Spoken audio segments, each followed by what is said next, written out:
As Sakamoto and his group race to Bangkok in pursuit of Slur and Akira, Slur gathers powerful allies for his next move. With Hyo dead and a cow found within Yuzuki, everything has changed. As they return to Japan, what dangers await them at the upcoming assassin exhibition of the century? Let's find out. After the incident, Sakamoto and his group left Bangkok to travel back to Japan. In their house, Kashima was chained and said they were just wasting their time. He wasn't the type of scum who would sell out his friends. And since he really didn't want to talk, Sakamoto told Shin to proceed with the plan, which turned out to be dismembering his remaining mechanical body. Shin used the screwdriver and said he would make his body lighter. Kashima cried and begged him to stop. The day after returning from Thailand, Sakamoto's group interrogated Kashima. Shin asked what he knew about X's double personality and how many there were, what their goal was, and what the next plan was. He kept trying to make him confess. He added that if he provided the information they wanted, then he would introduce him to someone who could fix his body. However, Kashima just told him to shut up. Shin became annoyed because nothing they did was working. He said Kashima was too strong-willed and his thoughts were walled off.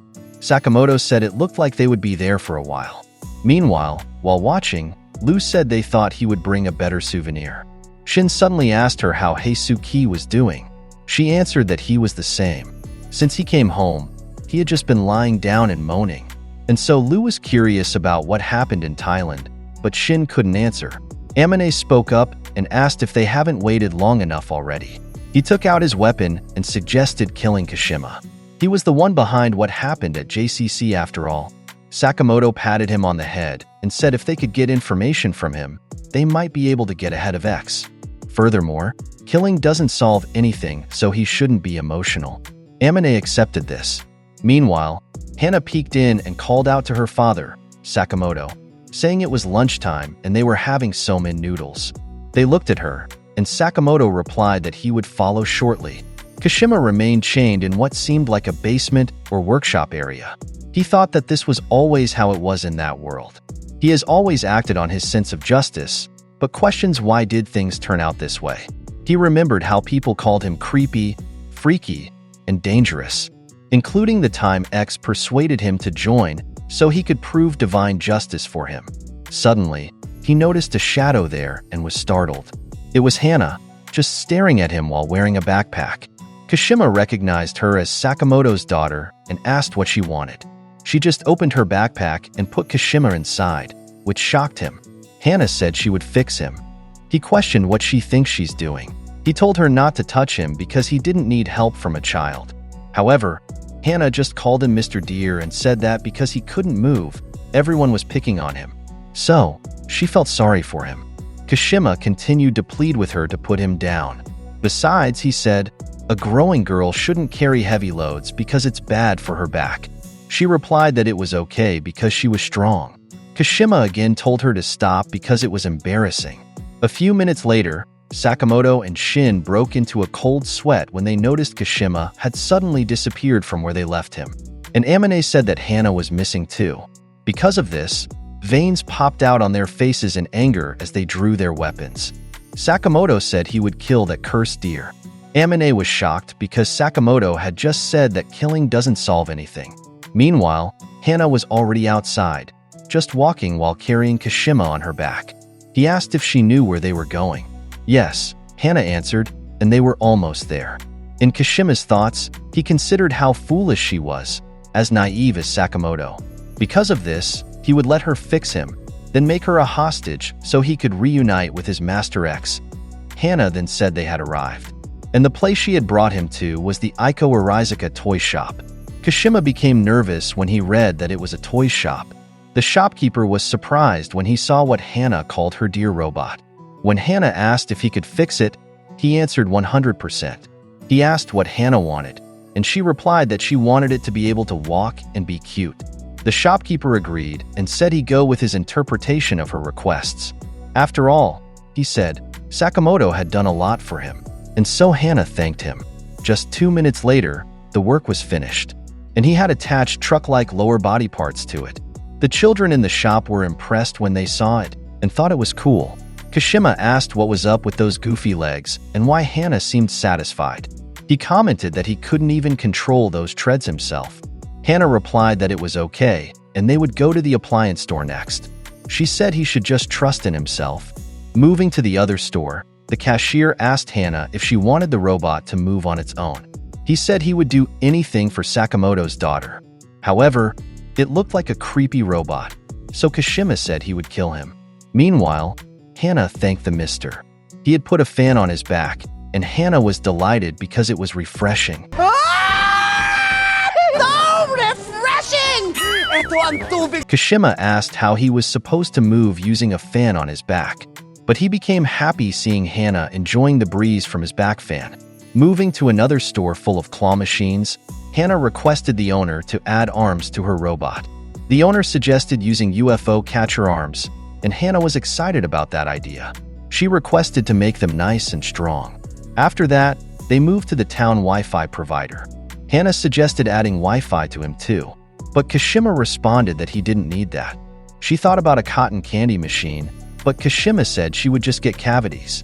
When she proposed a fridge, Kashima refused because it seemed too cold.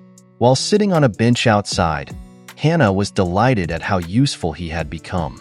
However, Kashima was annoyed because they had played around with his high-tech body. Besides the treads, fan, UFO catcher arms, and Wi-Fi, he had also become a cotton candy and taiyaki machine, refrigerator, and pin. Hey, that's pretty good. Hana was then curious about what he drank, and he answered diesel oil. After a while, Hana asked if his body was better now, and Kashima angrily responded asking if this looked better to her. Because of this, Hana started crying, which he hadn't expected.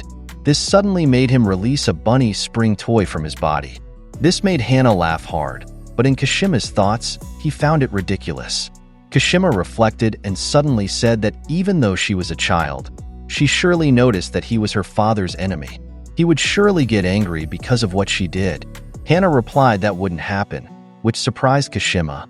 Hana added that her daddy always helped those in need. That's why she wanted to be like him. Kashima reflected that one thing became clear after visiting that town. For some reason, Hana and the people there trusted Taro Sakamoto, the legendary assassin. So he thought Sakamoto was fighting to protect the people there. Because of this, he wondered who or what he was fighting to protect. He remembered the past and thought about his purpose. They were suddenly startled when they heard that a car was about to hit the guardrail on the road. Hana was standing exactly where the car would hit, so Kashima was shocked and told her to watch out. He then used his UFO catcher arm and activated the fan on his back to stop the car. He tied his arm to a post while trying to block the car with his body. However, he couldn't stop it, so he told Hana to run. But suddenly someone kicked and stopped the car, and it turned out to be Sakamoto. He said he had been looking for Hana for a while, and he lifted her onto his shoulder. Kashima was surprised by this. He was about to ask him something but fell silent and commented on how ridiculous he looked.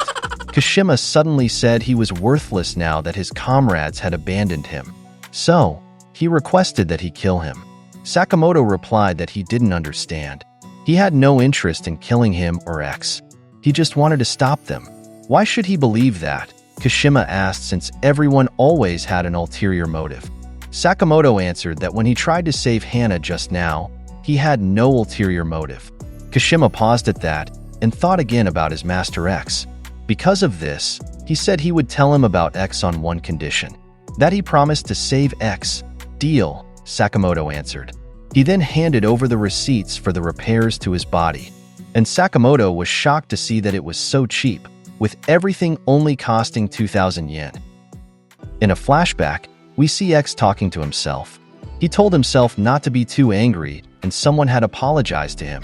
He said everything would end soon. He was about to say something more, but it was cut off, as this was just Kashima's recollection of what he heard at night, where Slur or X seemed to be talking to somebody in his room. By the way, since it might be confusing, I just want to remind you that X, Slur, and Yuzuki are the same person. They're just called different names depending on who's speaking. Anyway, Kashima added that he never imagined the person X was talking to was Ryan a cow. Sakamoto and the others were just listening to his story, while Shin wondered why. First of all, they were doing this in his room. Sakamoto responded that the AC works best there. He then asked Kashima if the reason he attacked the lab was to use Shin to read Slur's thoughts. That was correct, he replied, but they stopped him. He added that overlooking evil is the same as doing evil. No one understood his way of thinking. Only his master Slur supported his brand of justice and showed him the way. Their plan was to wipe out the JAA and create a world without assassins. And for the greater good, they needed to make some sacrifices. But now, he said Slur had strayed far from that plan. His intention wasn't just to crush the JAA, but he also wanted to destroy ordinary society. Sakamoto and Shin were speechless at what they heard. Kashima went on to say that this wasn't the true, kind self of his master Slur. It might be because he was possessed by Ryan a cow. Therefore, he vowed to make sure that detestable evil spirit would pay. However, Sakamoto suddenly denied that, which surprised Kashima. He clarified that a cow wasn't like that. Such things were irritating to her. In his thoughts, he was sure a cow would just say to forget about it because it's a hassle. But Kashima replied that they clearly didn't understand each other. Shin interjected, saying they should set aside for a minute whether a cow was friend or foe. Amane agreed with that, saying it was pointless to discuss matters they had no proof of. More importantly, they wanted useful information from him. Who were the other group members? What were their weapons and their weaknesses? Kashima responded that he wasn't obligated to share that with them. Irritated, Amane grabbed his weapon, saying they should either hand him over to the JAA or he would dispose of him right there. Shin stopped him, saying not to make a mess in his room. Sakamoto told Amane to wait as Kashima's desire was to stop Slur's rampage. He asked him about Slur's group's plans for Japan now. He replied that on October 31st, at the Okatabe New National Museum of Art, there would be an assassin exhibit of the century. They would exhibit actual weapons, notes, skeletons, and more from past and present, all sorts of materials unseen by ordinary people. It was supposed to be one of the country's largest scale events in the century. Amane had heard about it and said that the JAA was a co-sponsor. The exhibit had been touring worldwide and would arrive in Japan this summer. Shin was curious if that wasn't too much to reveal in a regular art museum. But there was a museum featuring torture instruments in London, he noted. They had created a serial killer exhibit. Sakamoto then asked what was special about this assassin exhibit. Kashima revealed that someone would make an appearance there, and that's Sasaki, the current chairman of the JAA. Sakamoto and Shin were shocked by this. Amane mentioned that Asaki was famous for rarely appearing in public, so he wondered why they would come out for the exhibit. Kashima explained that privately, Sasaki was an art lover and antique collector. Sakamoto seemed to understand what Slur intended to do. Kashima revealed that on the day the chairman would attend the event, Slur planned to blow up everything within the building, including people. They were shocked, and Shin asked why the entire art museum. Amane stated that on average, 8,000 people visit the Okubi Museum of Art each day. If Slur were to target peak hour during lunchtime, there would be approximately 1,000 people or more there. It would be one of the biggest terrorist bombings in the world. Kashima added that while the JAA was a hotbed of evil, killing masses of innocent people wasn't his idea of justice. So in his mind, he apologized to Slur. Kashima wanted them to stop this plan. The three were speechless at this revelation and the enormous task before them. Only 1 month remained before the assassin exhibit of the century. Meanwhile, in another location, Heisuke can be seen practicing with his rifle. However, he was visibly sleep-deprived and not in good condition. Not a single shot hit his shooting range target. Heisuke couldn't accept this, so he continued practicing. However, he kept remembering what happened in Thailand and how, because of Kumanomi's actions, the bullet he fired struck an innocent bystander. Because of this, he broke into a cold sweat and fell to his knees. Although Heisuke called for his attention, he couldn't move on. He said that every time he looks through the scope, the feeling of shooting a bystander in Thailand comes back. While looking at his trembling hands, he said that the entire incident flashes before his eyes, crystal clear, and he couldn't take it anymore. Suddenly, he looked up as he noticed something approaching. A vehicle arrived, from which someone pulled him inside. It turned out the passengers inside were order members. Osaragi pointed her buzzsaw at Heisuke. Meanwhile, Nagumo was holding him, also with a blade pointed at him. Shishiba was driving and confirmed if he was Heisuke Mishimo, telling him not to move. Shishiba then told Osaragi that there was no need to overdo it. She protested that he had said it, but he denied it. In Heisuke's mind, he recognized them as Taro's friends from the Order, wondering what they wanted from him. He suddenly moved and struggled, which Nagumo hadn't expected. Suddenly, someone shot at him, causing Nagumo to push him down. While looking in the mirror, Shishiba called Heisuke a moron, reminding him that he'd been told not to move. Shishiba added that their other guy was an extreme recluse and gets freaked out easily, so he shouldn't agitate him too much. While lying face down, Heisuke realized that the Order also had a sniper. Nagumo asked if Kamahati had returned to Japan. Shishiba replied that he hadn't seen him face to face yet, but Osaragi said she had seen him, but he called her a liar. Anyway, returning to Shishiba's point, he heard that Heisuke had faced off with one of Slur's gang leaders. He told him to tell them everything about the site, enemy weapons, appearance, personality, basically everything that he saw and sensed. Heisuke then explained that the enemy was a blonde woman with cat-like eyes. Her weapon was a powerful electromagnet, and she used an extremely aggressive fighting style. This opponent was so tough that she survived even after being directly attacked by Hyo. While reading something, Shishiba admitted that he was surprised he was still alive. Heisuke suddenly became sad when remembering that it was because Hyo had protected him. He bowed and apologized to them, taking all the blame. He said if only he had been stronger, Hyo wouldn't have died. They hadn't expected to hear this from him. Shishiba said his thinking was wrong. Hyo died because he was weak. That's all there was to it. Someone like him, a mere speck of dust, had nothing to do with whether they lived or died. Heisuke couldn't accept this and asked what he meant by saying Hyo was weak. He defended Hyo, saying that wasn't true because he had protected both him and the locals. But Osaragi replied, wasn't he weak? Otherwise, he wouldn't have died. Heisuke was shocked by this response and asked why they were so cold toward their friend. Shishiba answered that you can't kill many people and then suddenly become sensitive when someone close to you dies. That would be hypocritical. Heisuke pondered this while others remained silent. Shishiba added that wasn't their world. Their job was to take lives. Same with Slur's group. Heisuke couldn't respond to this. Someone then called Shishiba on the phone, saying Kamahati had something to say. He took out a paper in his right hand, which confused Heisuke. Even from far away, he managed to target the letters on the paper. Heisuke was shocked when Shishiba read that he had hit O.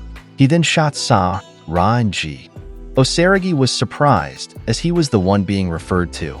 Heisuke thought to himself that despite the sniper being so far away, he could shoot that accurately. He wasn't finished and next shot the phrase is cute. Osaragi took the paper to look at it, and Shishiba just said whatever. Getting back to his point, Osaragi suddenly grabbed Heisuke by the throat and told him he would have to come with them, which shocked him. Shishiba said Sakamoto's group was interfering too much. Therefore, it was time for them to stop poking their noses where they didn't belong. So he ordered Osaragi to kill Heisuke if he resisted. Heisuke thought about how incredibly strong this person was. Nagumo was then surprised when someone called his phone. It turned out to be Sakamoto, who told him to release Heisuke. He responded that it had been a while since they last talked, and mentioned he would stop by later for souvenirs from Thailand. But Sakamoto just told him to shut up, while Heisuke was crying out for Sakamoto and Pisuki. Sakamoto proposed a deal, saying they would share new information they obtained in Thailand. This made Nagumo smile. He shared what they learned about the assassin exhibition of the century. While the car was stopped, Nagumo learned about X's plan to assassinate the chairman. The plan was to blow up the museum on the day the chairman would arrive there. Sakamoto suggested using the Order's authority to call off the exhibition. When Nagumo asked about the source of the information, Sakamoto said it was secret. Though Nagumo wanted to tell him to go screw himself, he said if Sakamoto was going to be insistent, then he was willing to trust him. Sakamoto pleaded with him, but Nagumo said they wouldn't call it off. Sakamoto asked if he wanted to use the chairman as bait. Nagumo smiled and confirmed this. He said he didn't know how X planned to pull off the bombing, but this was their only chance to catch him. Sakamoto said this wasn't a joke. If they failed, more than 1,000 innocent people could die. Nagumo suddenly blamed him, saying because he failed to kill Yuzuki before, they now had to wipe his butt. Sakamoto became irritated while Nagumo continued to provoke him. From the side, while listening to their conversation, Shishiba thought they were acting like children. Nevertheless, he agreed with Nagumo. Besides, they couldn't call off the exhibition even if they wanted to. He added that even if war broke out that day, if the chairman wanted to go there, he wouldn't allow the exhibition to be cancelled. That's how their chairman Asaki was, although he didn't know him that well. And since the two agreed, if Slur's group insisted on showing up there, they just needed to kill them. Heisuke suddenly asked if he could leave and Shishiba offered to take him home. Meanwhile, at the Sakamoto store, Kashima couldn't believe their negotiation with the order members had failed and asked what was wrong. However, Sakamoto just told him to shut up. Kashima added that the order was like them. They would do anything until their target was wiped out. Therefore, the art museum could become a battlefield. He was surprised when Sakamoto said that was fine. He explained they would infiltrate the exhibition and stop the bombing plan before the order could act. Shin, looking terrified, said that he had expected this. Because of the plan, Shin took out his laptop and said first, they needed to buy tickets. He checked the event's website and unexpectedly found all time slots for that day were sold out. They were shocked that tickets were already sold out 1 month in advance. Meanwhile, Amine wasn't surprised, saying this event was extremely popular. In fact, it had been sold out for a year already. Because of this, Shin said they needed to buy from scalpers. Liu responded that electronic tickets were distributed on the day of the event itself. Furthermore, they were verified using ID. Therefore, they couldn't get scalped tickets. Shin panicked, wondering how they could stop the bombing if they couldn't even enter the museum. Their only option left was to sneak into the museum that day. Sakamoto thought the same, but Amine said that was impossible. They had just mentioned to the order there was a bomb threat, so security would certainly be strict there. Shin was curious if this meant they had reached a dead end. Suddenly, Sakamoto sat down and searched something on the web. He pondered after seeing the exhibit topics for the event. Shin called for his attention, but Sakamoto remained quiet and said that it might work. The others were curious about his plan. He opened what appeared to be a storage area and said he wasn't stoked about this idea. Sakamoto opened a hidden staircase, and they went down. It turned out Sakamoto was looking for something specific. When Shin asked what that super dirty gun was, he explained that it was his special gun from when he was still in the order. Shin was incredibly shocked, while Amine couldn't believe it. He recognized the gun and said it was a Colt government gun from the new student set given at JCC. Shin was shocked by this information. Sakamoto explained that this was what he used the whole time while he was in the order, saying he wasn't picky about his weapons. In Shin's mind, he thought it was cool that Sakamoto wasn't choosy about weapons. Finally, Shin realized what he wanted to do. Sakamoto would submit the gun to the exhibit. Since it was the favored weapon of a legendary assassin, he would surely be given a pass as an exhibitor at the event. Shin suddenly asked about the scribbles on the gun, and he answered that Nagumo and the others had written those. At the Okatabe New National Museum of Art, someone thanked a visitor from JAA who came to conduct an in-person security check. It was Nagumo, who said this was his job, adding that there were many dangerous people in the world. The staff showed him the main hall on the first floor, and Nagumo was amazed by its immense size.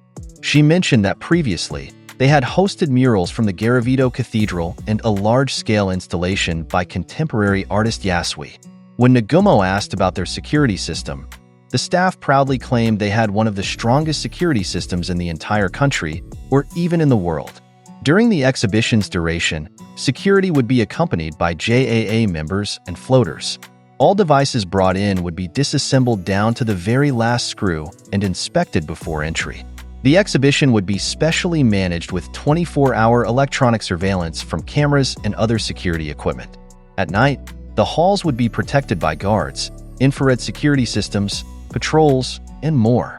Nagumo asked if there was any chance an intruder could enter and disguise themselves as a guest. The staff told him not to worry. Of course, they would conduct thorough physical screenings at the entrance using state-of-the-art sensors that could detect metal even if just a few centimeters in size. In other words, Only ticket holders who were 100% verified would be able to enter that exhibit. Nagumo smiled and wondered how Sakamoto was planning to enter there. At another place, Sakamoto's gun was being inspected. However, the inspector said it was impossible that this belonged to the legendary assassin. Shin couldn't accept this, while Sakamoto was there in disguise. Shin asked why it didn't pass. This was the actual cult government gun used by Taro Sakamoto himself. The inspector replied that they don't accept last-minute submissions. All exhibits had already been inspected. In Amine's mind, this wasn't good. Their plan to submit Sakamoto's gun to gain access to the exhibition would be futile. The inspector added that the cult government of legendary assassin Taro Sakamoto had already been submitted to the exhibition. The three couldn't believe what they heard. Shin rushed forward and said that was impossible and obviously fake, because the real Mr. Sakamoto. He didn't finish his sentence as the staff there protested. He said they couldn't be wrong because the submitted item came with a JAA inspection certificate. When Amine asked who submitted it, the inspector replied that they didn't seem to understand. If they continued to cause trouble there, they would be forced to take appropriate measures. The large men behind the inspector tried to intimidate them, and so the inspector asked them to take their pathetic fake gun and leave. The men escorted them out, and Shin became irritated, saying they would pay for insulting Sakamoto. The disguised Sakamoto pointed his gun at the man and said they're good and would leave. Shin wondered what they could do now. They had no other way to infiltrate the exhibition, but in Sakamoto's mind, there must still be a way. On the side, Amine remained quiet and even bumped into a staff member carrying papers, causing them to fall. Amine apologized and picked up the papers, which turned out to be the exhibition list. He looked at it carefully, but the staff member suddenly snatched it away from him. At the door, Shin asked what he was still doing and said they were leaving. So he followed them. Back at the Sakamoto store, Shin still couldn't get over his anger while Amine felt hot and took off his coat. Shin was curious about who could have submitted the fake gun. Sakamoto thought the timing was too perfect. He wondered if someone might be trying to stop him. Shin regretted that they didn't know who submitted it. He then noticed Amine writing on the side and asked what he was doing. It turned out he was listing the exhibits from the assassin exhibition of the century. He said that he caught a glance of it. Shin couldn't believe it and was impressed by his photographic memory. Amine replied that it would have been faster if Shin had just read the man's mind. Shin carefully examined the list and searched for the jerk who submitted the gun. He was puzzled when he read that the submitter's name was the End. He said he had never heard that name before, while Sakamoto commented on how cheesy the name was. Amine mentioned that this name wasn't in the records of Slurs Alkamer Orphanage. They thought it might be a new player. Suddenly, someone called all three of them. It was Lu, who had something to show them. Shin commented about what it was, saying they were busy. Lu had found a website selling tickets to the assassination exhibition. Shin was surprised and delighted. Lu explained it was a black market auction site that Wu Tong had mentioned to him. Apparently, they could overwrite the electronic ticket and insert the buyer's information. However, they were shocked that the bidding started at 1 million yen. They couldn't waste time though. It was extremely expensive, but they had no choice. They bid 1 million, and Shin was relieved because they managed to place their bid with only 3 minutes remaining. Amine was then curious if it came from the store's budget. Lu said Aoi would surely be pissed by this. Suddenly, someone bid 10 million, which none of them expected. Shin couldn't believe they were outbid and asked who could have that kind of money. Amine noticed the bidder's name, and it was the End again. Shin became very irritated upon learning this. It was them again. Sakamoto asked Lu to move away from the laptop so he could bid. This time, he put in 20 million. Shin was surprised by such a large amount, but Sakamoto refused to be outdone there. The End bid again, this time 100 million. Shin and Sakamoto were sweating nervously because the amount of money they were talking about was no joke. And so Amine tried to stop them because it was getting scary. Sakamoto instructed Lu to alert him when there were 10 seconds left before the bidding closed. He said he would outbid at the very last minute. Shin was shocked that he planned to go higher than 100 million yen. Lu started counting down from 10, so Sakamoto moved and placed 110 million. Shin was excited because it seemed like that would do it, but the End countered with 120 million. Shin was going crazy in the background. Sakamoto couldn't accept that his opponent thought they were faster than him, so they quickly exchanged bids until it reached 350 million.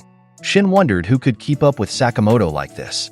When it reached 0, the bidding ended at 500 million yen from Sakamoto. Finally, he had one. But suddenly, someone shot their laptop. Sakamoto hadn't expected this, and they wondered where the shot came from. Lu grabbed her laptop and couldn't accept what had happened. The shot had come from a distant building, from the Order member Kamahati. He called Sakamoto a jerk, while a skyscraper window cleaner thought it was a talking stick. Kamahati said he wouldn't allow Sakamoto to enter that exhibition. Flashback to several years ago, in a destroyed city. Snipers were positioned atop a building. Someone spoke, saying they were surrounded by at least 10 enemies. Sakamoto, Nagumo, and Hyo could be seen. Hyo said the snipers were extremely skilled. It would be impossible for the three of them to escape unscathed. Nagumo blamed Sakamoto for taking a shortcut, to which he replied whatever. He said they ran out of time because Nagumo got carsick. They pointed guns at each other, ordering one another to be bait until Hyo stopped them. Suddenly, a man fell near them, surprising all three. Nagumo asked how Hyo shot him, and Sakamoto said no wonder he was their leader. Hyo replied it wasn't him, but Kamahati. When Nagumo realized this, he knew that they already won. Kamahati was just somewhere out there. While on alert, one sniper there said their companion had died, and he was curious where the bullet came from. His companion replied that he saw a scope from a building about 4 kilometers away, but he said that was too far and must have been luck. While speaking, the sniper next to him was also shot. He was about to say something, but Kamahati targeted him too. The bullet went through his gun into his eye, proving Kamahati's shots weren't just luck. He then hit the back of another enemy wearing grenades. He next targeted the bomb's pin while it's midair, causing the enemy's stronghold to explode. Nagumo was impressed by this. One enemy remained hiding behind a wall. Kamahati knew this, so he targeted a knife on the ground and while it was in the air, shot it again to hit the enemy directly in the head. Damn! Because of this, he eliminated all their enemies and Hyo and the others was able to escape. They said it was good to have a sniper companion. Meanwhile, Sakamoto picked up one of his bullets and observed it. He was impressed by his skill. Back in the present, Sakamoto picked up the bullet used to hit Lu's laptop. Shin was curious about who shot it and told Lu to retreat to the house. Lu replied that whoever did this would pay for destroying her laptop. Shin suggested they should withdraw for now, but Sakamoto answered there was no point in running anymore. Shin was puzzled by this response, and Sakamoto revealed that Kamahati was responsible for it. He was also a member of the Order and the best sniper in JAA history. His shooting range was 8 kilometers. They were extremely shocked by how far he could shoot. Therefore, he added, if they were being targeted by him, it would be impossible to escape. Amane remembered that he had heard that name before. Kamahati held the Guinness World Record for long-distance sniping. He was also the only Japanese person selected to be among the world's 100 most influential assassins. Shin asked why he suddenly targeted Sakamoto. Sakamoto grabbed Shin's head and said he didn't know. This was actually to make him duck, as Kamahati had fired again. Sakamoto said they couldn't run the shop like this. He then raised a paper with a picture of a weather lady, and Kamahati seemed stunned by it. As a result, he missed his shot, which surprised Shin. Sakamoto said all he knew about that sniper was that he was a girl-crazy shut-in. He hurried everyone to the secret passage to the garage. Meanwhile, Kamahati insisted that he wasn't girl-crazy but weather lady crazy. If you're wondering how he knew what they said, well, he could read lips. He clarified that weather was a matter of life and death for snipers. Therefore, in other words, weather ladies were goddesses to him.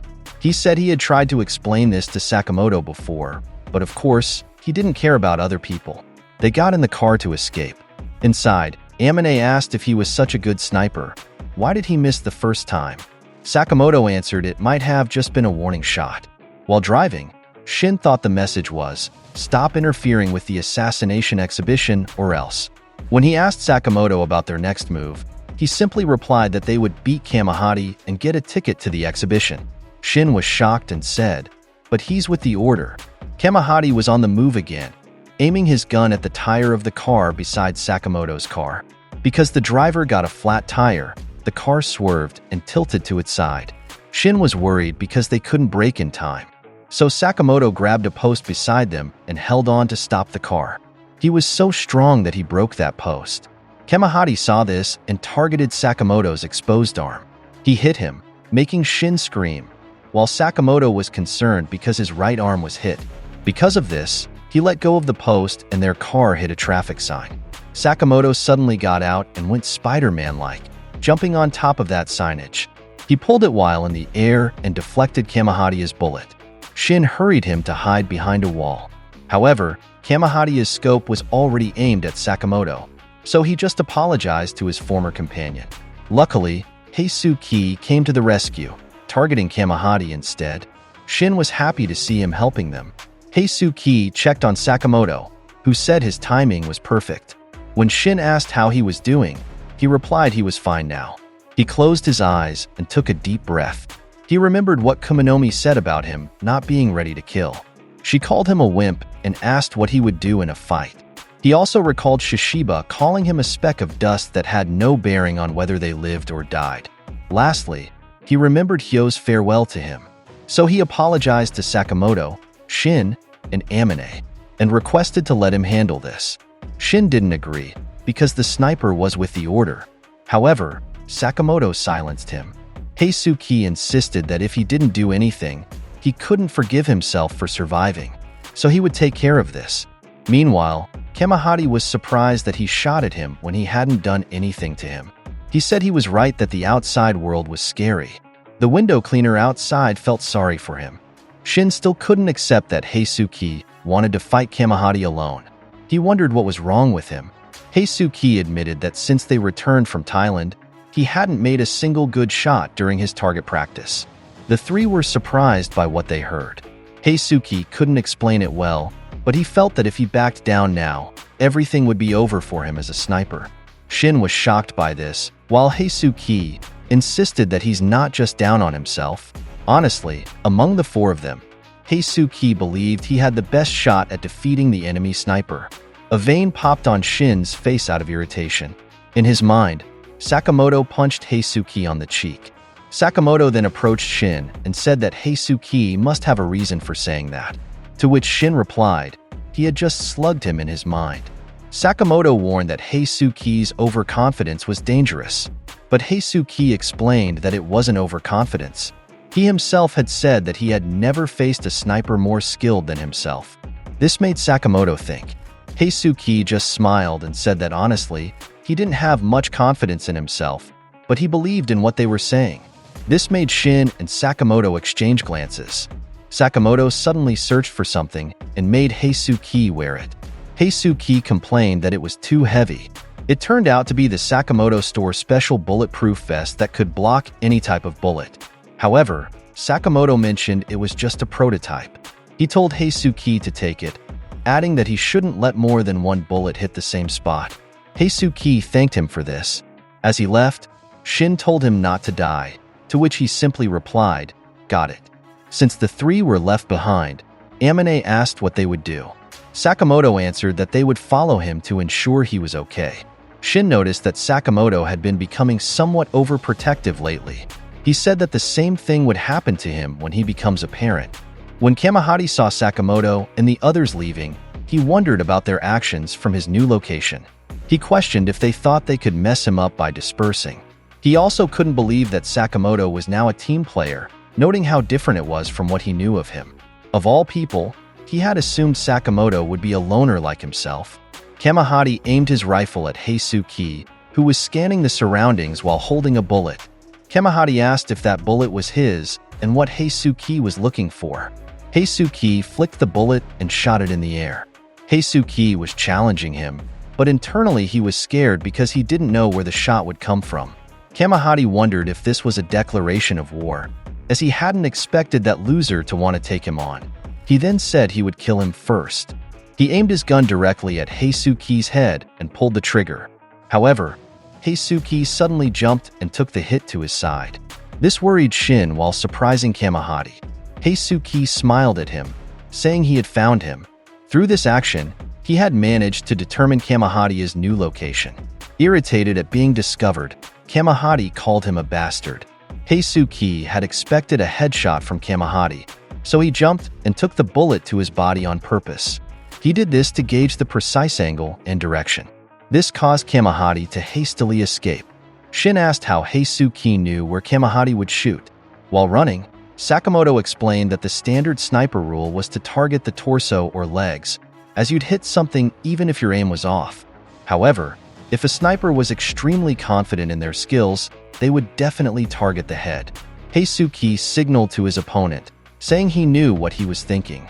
He then aimed his rifle in Kamahati's direction, while Pisuki warned that the enemy was escaping.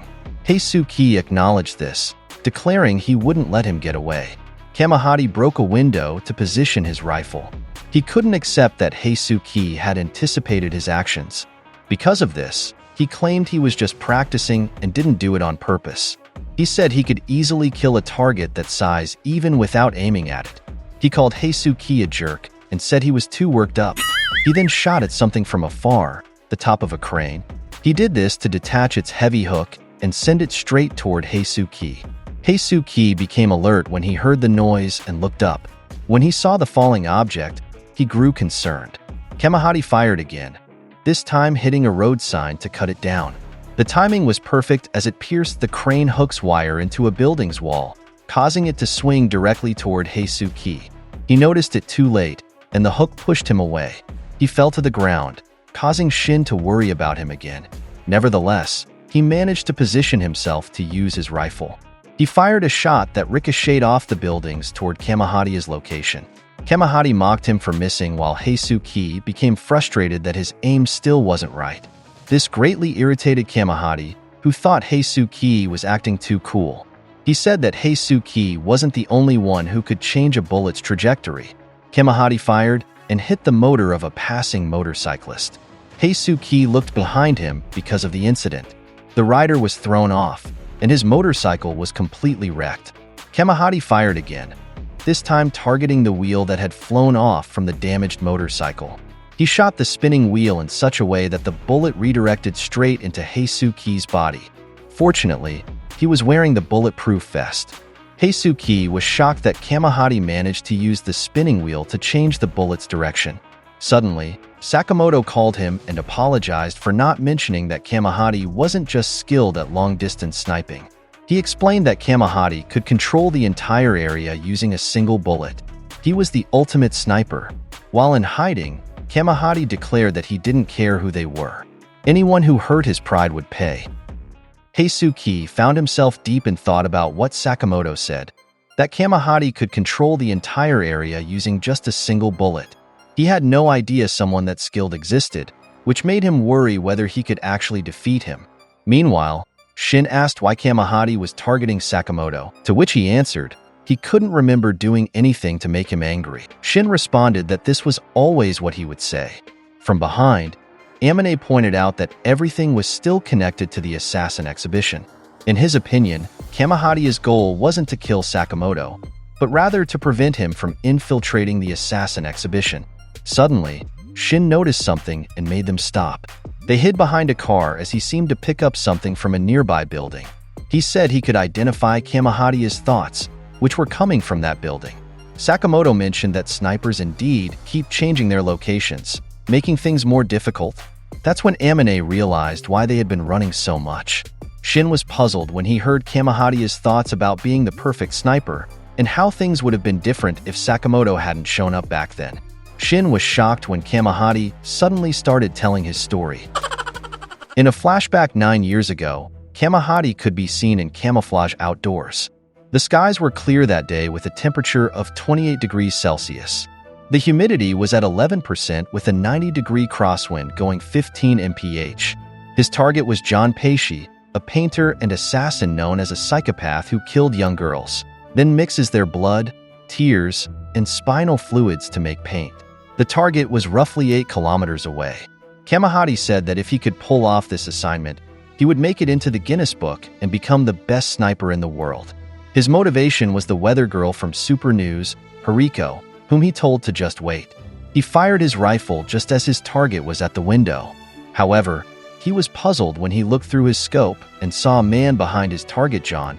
It was Sakamoto. He stared at him through the scope and thought, what was that noob doing there? He would ruin his target. The bullet fired, and he hadn't expected that.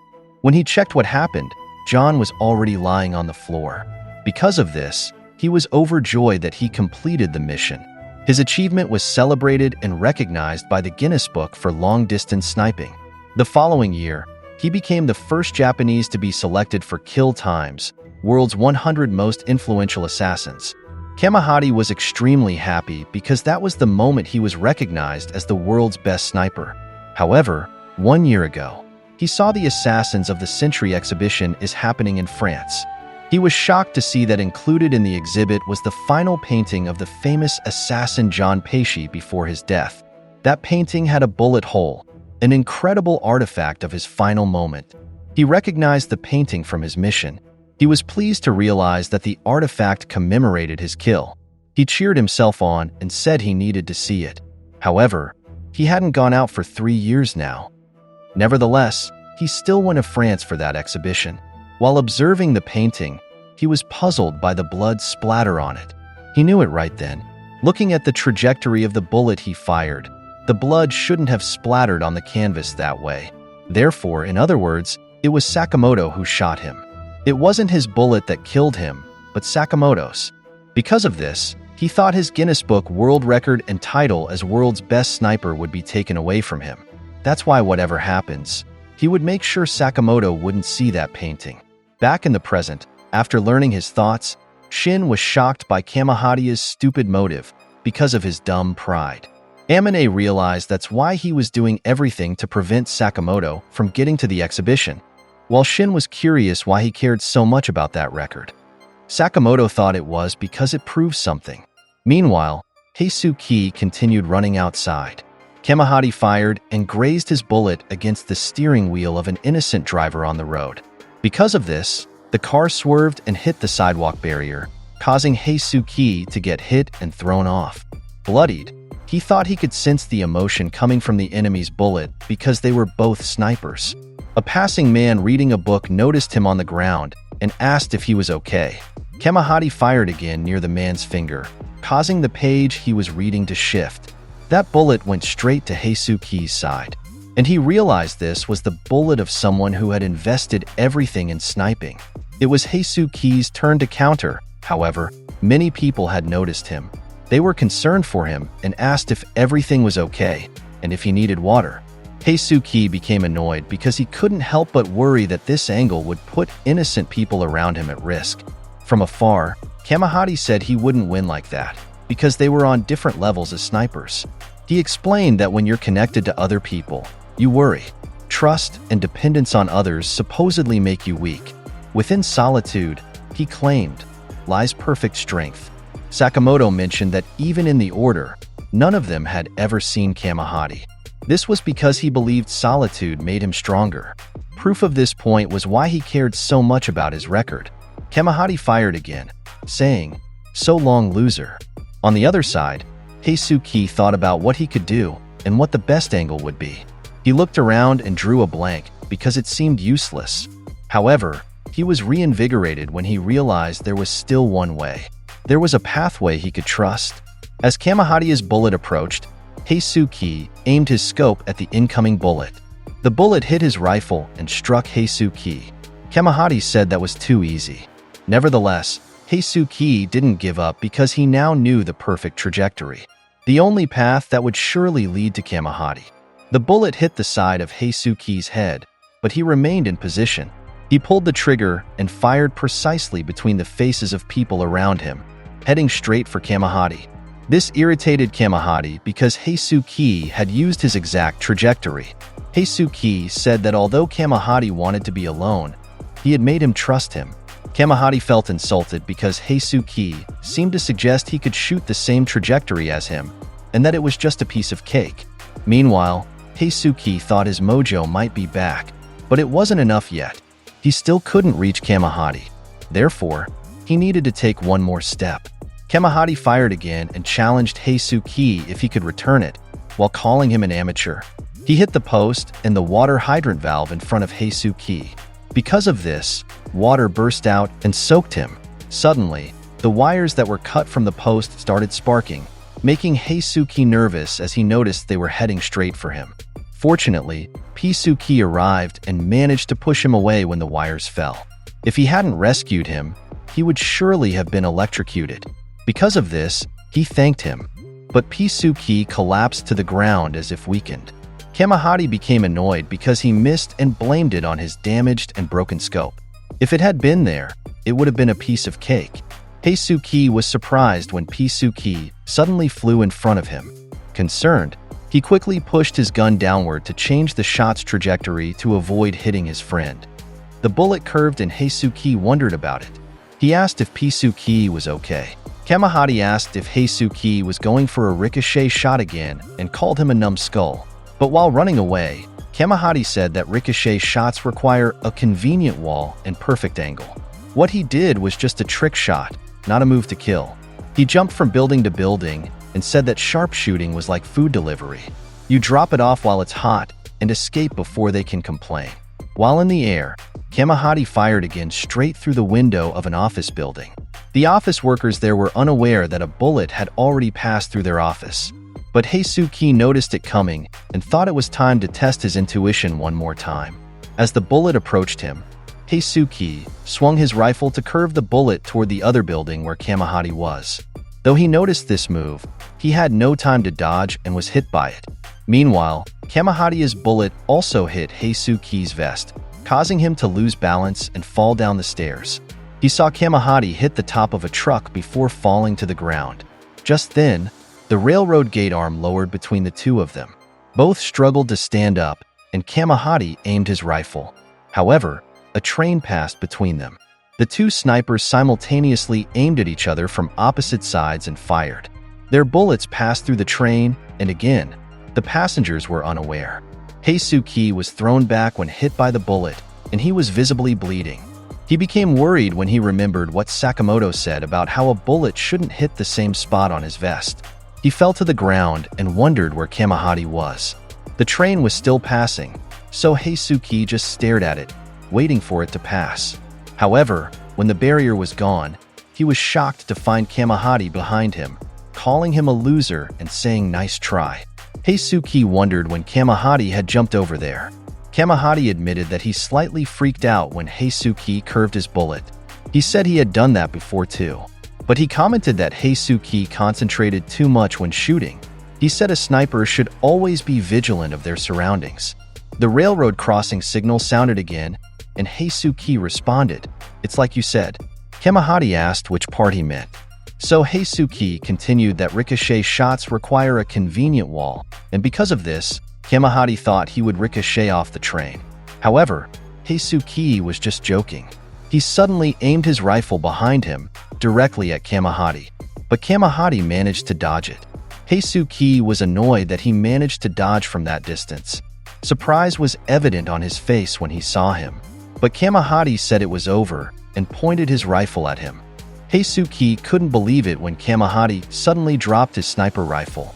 Kamahari repeatedly said it was over. It's all over. He had seen his face. Therefore, he was convinced it was all over. But Heisuke thought he was overreacting. Kamahari told him to shut up and said he had dedicated his entire life to sniping. Someone like him wouldn't understand. No one was supposed to see the face of the ultimate sniper. Sniping requires absolute solitude. He had already decided how to end it if this ever happened. Heisuke was shocked when Kamahari pointed his own rifle at himself. He could only say hey, and they both became speechless. Kamahari asked why he wasn't stopping him. He asked if he didn't care if he caused someone's death. Heisuke just scratched his head and apologized. He said Kamahari seemed so determined that he wasn't sure if he should interfere or not. Kamahari then thought he was a clueless moron. He blamed Heisuke and said he had hurt his pride. He asked if he would apologize for that and take responsibility. So he demanded for Heisuke to cheer him up, to which Heisuke quickly replied. In truth, Heisuke was very grateful to him. Before their fight, he couldn't hit a single target, but somehow, their battle helped him overcome that wall. Kamahari hadn't expected that, but he replied that he knew that already. Heisuke was surprised by this and asked if he had fought him because he wanted to help him. Kamahari pondered, because truthfully, he had no idea what Heisuke was going through, but he just answered yes. Heisuke was very surprised and realized that's why Kamahari deliberately missed and didn't kill him just now. Kamahari just sighed and couldn't believe it and just agreed. So Heisuke said he was a really good guy. Shin and the others arrived just then, not knowing how to interrupt the conversation. In Sakamoto's mind, both of them were nuts. While Kamahari's rifle was still pointed at him, Heisuke said he felt they would become friends. He reached out to him, but Kamahari stopped him. He asked who Heisuke thought he was, since he was part of the order. He was too far from his level. But when he thought about the word friend, he imagined them watching movies together, shooting targets together, and fishing with their rifles. He said he was always alone when fighting, and that became his pride. So he thought that maybe it was time to let others in. As the world's best sniper, and to reach a higher level, Heisuke was surprised when he noticed Sakamoto and called out to him. He then greeted Kamahari saying, "Long time no see." Kamahari recognized him and thought how weird it was. Somehow, he felt relieved that he didn't have to be alone anymore. He felt he could even talk to Sakamoto now. Sakamoto suddenly said it was okay. He had no interest in his world record, so he should stop worrying about it. He just requested that he give him his ticket to the assassin exhibition. Kamahari snapped and couldn't believe he had no interest in it. He said Sakamoto had no idea how much he struggled for that. But he said he wasn't alone now. He invited Heisuke to leave, saying when that fatso was around, their aim would be messed up from stress. Heisuke scratched his head and apologized, saying he was with Sakamoto and his group today. So he suggested they just hang out soon. Kamahari couldn't accept that. He threw something on the ground before suddenly getting into a taxi, saying there was nothing left for him there. Heisuke bid him farewell. When Shin picked it up, he was surprised to find they were tickets to the assassin exhibition. He wondered why Kamahari gave them those. Sakamoto thought Heisuke had resolved his complex, so he congratulated him and told him he was a truly great sniper. Heisuke just laughed at that before suddenly swaying and falling.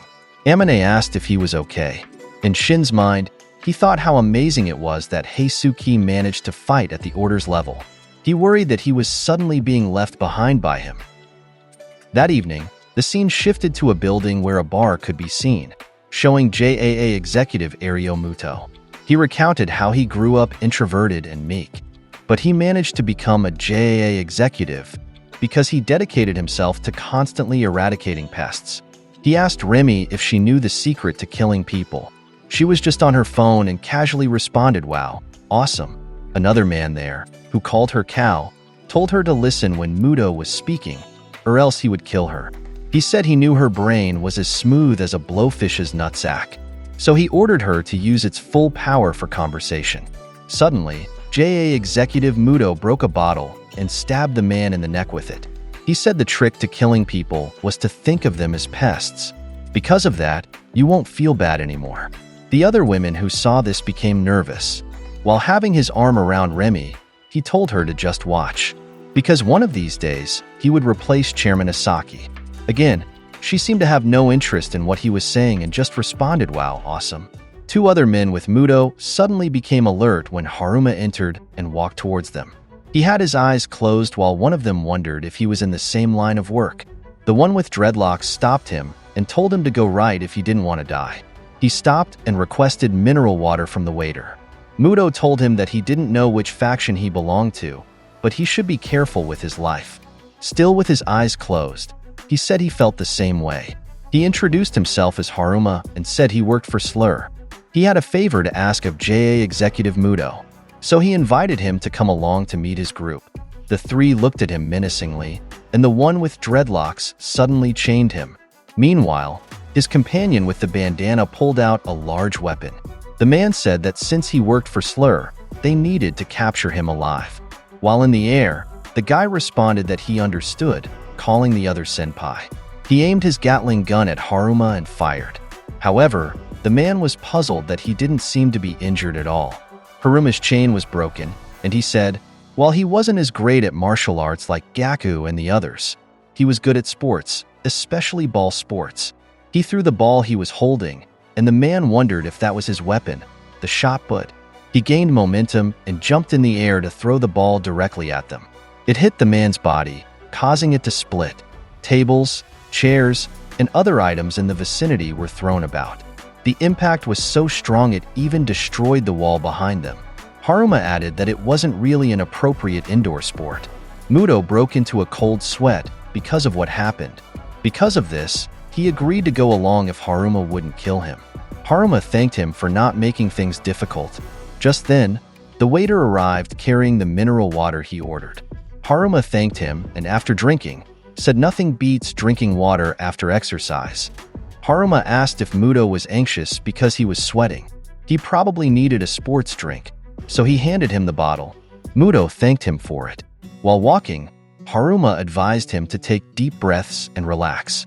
He took Muto's gun, and Muto willingly submitted. Haruma said his companions might get worried if they saw it. Muto was shocked when he saw Haruma's group members around. There were Kuminomi, Carolina Reaper, Kanaguri, and of course X. He thought so this was X's group and they looked very tough, which made them scary. While anxious, Muto asked what they wanted from him. Haruma told him about the JAA chairman's attendance at the Assassin exhibition of the century opening in 3 days. They need his help to eliminate the chairman. He couldn't believe what Haruma said. It was true that the chairman would attend the exhibition, but assassination seemed unlikely. When Haruma asked why, he answered that there would be 4 order members protecting him on site. In his mind, he thought maybe the group would let him live if he told the truth. Muto added that he wondered why the security members were so hardcore.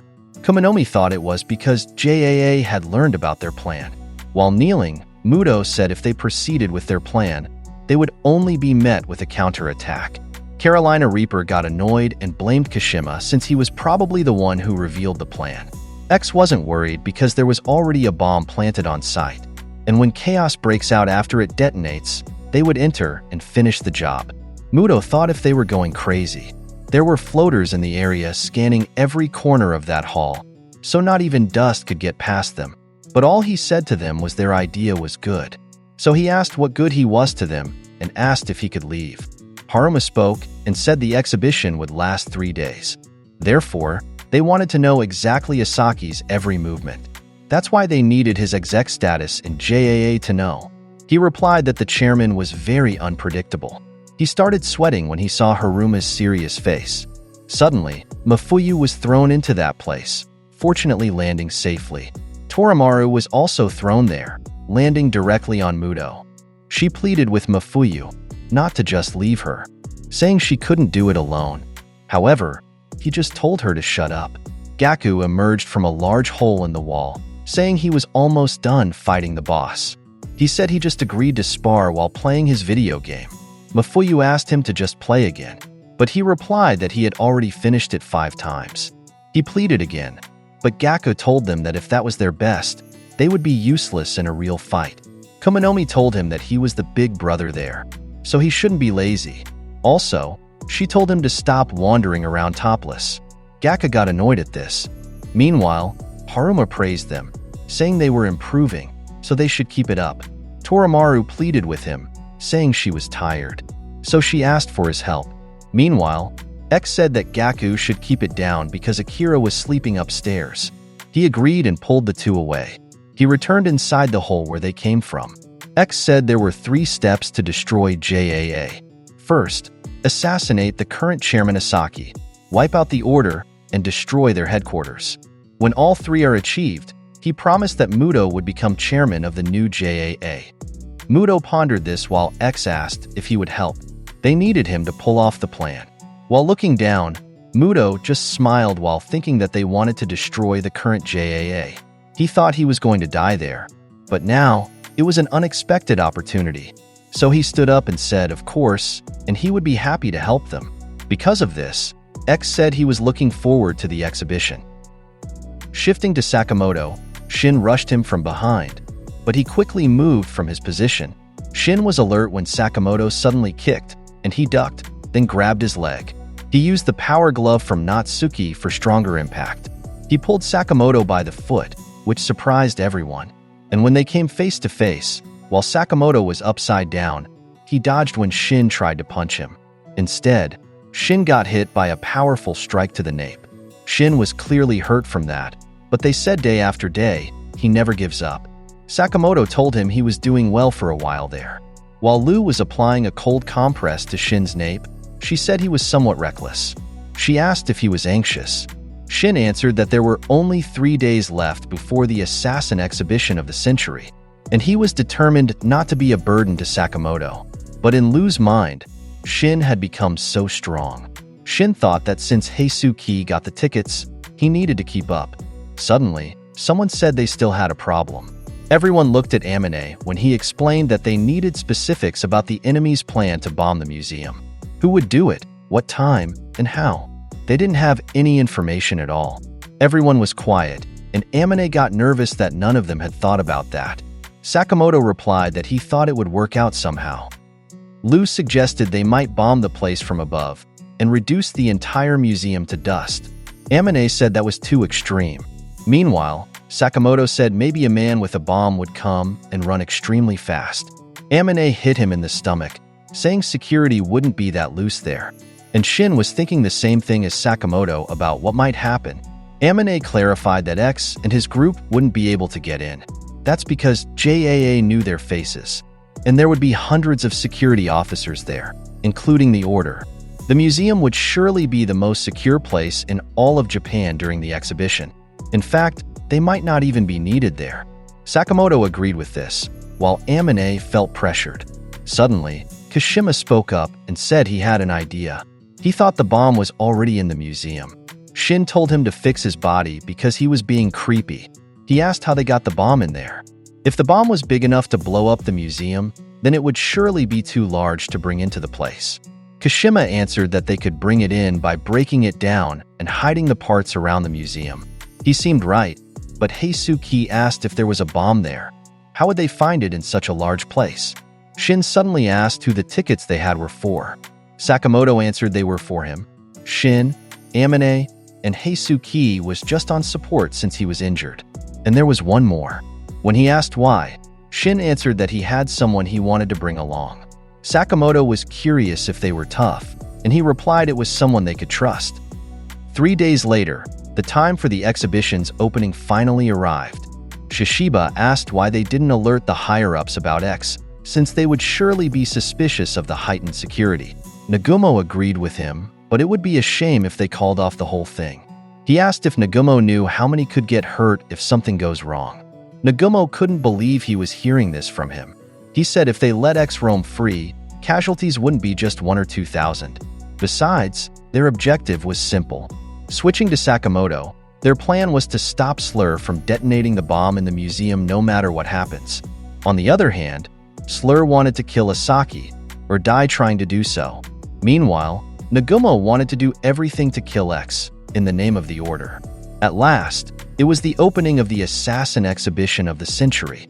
A huge crowd had gathered for this exhibition. The line going into the museum was already long. Outside, a reporter could be seen covering the situation at the Okatabe New National Museum of Art. According to her, there's already a huge crowd gathered there that morning. The Assassin Exhibition of the Century would run for 3 days, offering attendees a comprehensive look into the world of assassins, from actual weapons and used clothing to even letters and drawings of famous assassins. It was also reported on TV that due to the event's popularity, tickets had sold out a year ago. There were rumors that tickets were being sold at extremely high prices on scalper sites.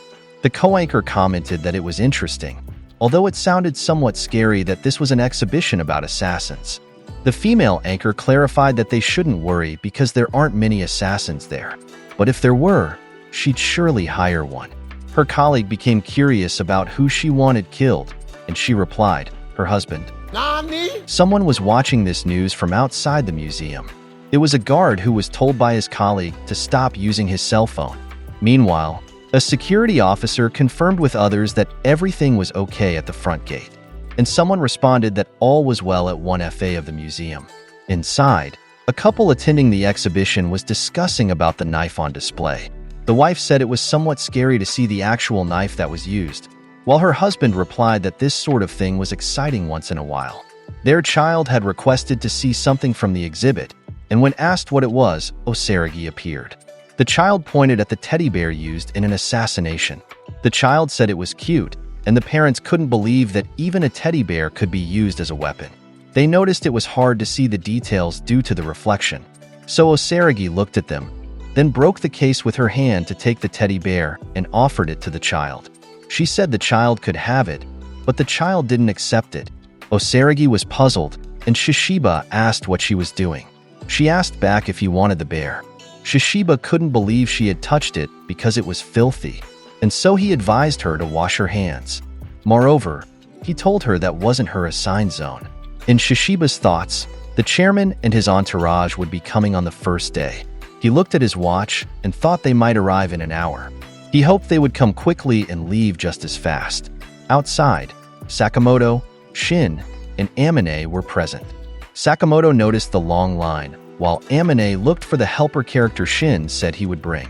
So, Shin replied that he would call him.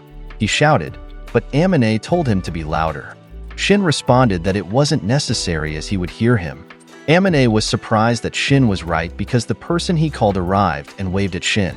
They did a fist bump, and Shin greeted him with a long time no see. But Kaji replied not to call him so loudly when in a crowd. Shin introduced him to Amine, who also passed the JCC transfer test exam. Amine couldn't believe Kaji heard Shin's low-volume voice earlier. Kaji stared at Shin, and when asked why, he explained that after the test, he was in the hospital first, so he couldn't go to school right away. Meanwhile, thanks to them, the JCC was now trashed, and he hadn't even gotten to attend the school. Sakamoto apologized while Shin blamed the movie director scumbag Kanagori. Shin also apologized for suddenly calling him, but said they really needed his help. At some point in the next 3 days, the JAA chairman would appear at the art museum. X was planning to conduct a terrorist bombing there when the chairman attended. Therefore, they needed to find the bomb and stop the attack. Kaji was curious whether the bomb was already set, or if the enemy would bring it later. Amine replied that they had no idea, saying they were just going with the flow. Kaji couldn't believe this and said they were as reckless as ever. Kaji asked if they were really that incompetent and if they were truly pro-assassins. Shin got irritated by these comments, so he grabbed Kaji and told him to shut up. He challenged him to come up with a better plan or just go home. Kaji replied that if it was okay, then he would really go home. Amine commented that they were wasting time arguing while in line. This made Shin apologize. Suddenly, Sakamoto's phone rang, and it was Wu-Tong calling. He answered the call and said they were busy, but Wu-Tong replied that he was 1,000 times busier than him. Sakamoto was about to hang up the phone, but Wu-Tong revealed that he had investigated X's double personality, and he had something he wanted to tell him. Meanwhile, on the museum's first floor, where ancient assassins were featured, they noticed it was extremely crowded. Shin was worried about what would happen if that place was bombed. Amine asked if Kaji heard anything unusual there. In that area, he said he can hear people talking, fabric rustling, footsteps, heartbeats, phones, air conditioning, watches, pacemakers, security cameras, and more. Nothing particularly unnatural. Amine was impressed and wondered if he could really trust him. Shin said not to worry, as Kaji and his ears had saved him big time during the test before. He also scanned people's thoughts there and said there was nothing suspicious. But Amine was still doubtful that Kaji could hear all of that. Kaji stared at him, while Shin said he just tested him already. Amine apologized for that. Shin suggested they would comb through the place in that manner. He and Kaji would split up and see what they could pick up. He asked Amine to come with him, and everyone agreed to the plan. Shin and Amine started walking, but Amine stopped when he noticed someone familiar passing by. Shin wished he could just enjoy the exhibit, while Amine paused to follow Shishiba with his eyes. Meanwhile, Shin continued, saying there wouldn't be another chance to see this exhibit in Japan. Amine remembered that Shishiba was the one who was with his father before. When Shin looked to his side to ask if Amine was listening, he was shocked to find him gone. People there noticed him talking to himself and called him creepy. They said there seemed to be many nut jobs in art museums, and so Shin got annoyed because of this. At the Contemporary Assassins exhibit, that's where Kaji went. He thought it was very quiet in that area and was curious if there really was a bomb. Just then, he heard something unusual, so he searched for its source. When he looked, it was Mafuyu looking at the displayed swords while wearing a gas mask. Kaji recognized and called out to him, not believing they would see them there. Mafuyu looked and recognized him as the one who took the test with Shin. Since he had forgotten his name, Kaji introduced himself. Amane asked what was going on, while Kaji was curious about what Mafuyu was doing. Suddenly, he remembered that Shin had said X had captured Mafuyu. However, Mafuyu quickly attacked him, leaving him no time to dodge. He struck Kaji's throat and made him bleed, and when he sat down, he noticed the sound coming from Mafuyu. So, while bleeding on the floor, he called out to Shin and asked if he could hear him. He mentioned something about the bomb, while Mafuyu walked away. Someone then asked Mafuyu what he was doing, and he just replied nothing. It was Torimaru, and Mafuyu said their mission was starting. Kaji asked again, while gasping, if Shin could hear him. Meanwhile, Shin was still observing the surroundings and wondering where Sakamoto and Amane had gone. People started gathering, which caught Shin's attention. He was shocked to find Kaji lying on the floor and ran towards him. When he asked what happened, he replied that Mafuyu was there, which surprised Shin. He added that Mafuyu was the bomb. Kaji said he heard the sound embedded in his body. Shin was shocked to hear about the bomb in Mafuyu's body and remembered that he was kidnapped by Slur. Suddenly, he looked up when someone said the bomb wouldn't be a problem. Shin searched for the source, and it turned out to be Kashima, who was in Sakamoto's store garage. He said he had installed a monitoring app on his phone. Shin got annoyed and suddenly asked about the bomb. Kashima explained that the bomb implanted in Mafuyu's foot was too small to be detected by sensors. Therefore, its detonation scale was a measly 4 meters in radius. But he told him not to worry, as it was programmed to self-detonate when the host dies. Shin was extremely shocked to learn this and asked why, to which Kashima simply replied that it was their policy. Thinking carefully, Shin realized he had heard about this before. He remembered the deaths of Slur's other companions. Shin was furious that they manipulated Mafuyu with their stupid ideology. He confirmed with Kashima if the bomb had no remote detonator. Kashima admitted there was one, but it was under his control. For now, the bomb wouldn't explode unless Mafuyu committed suicide. Shin thought that wouldn't happen, so the real bomb might be somewhere else.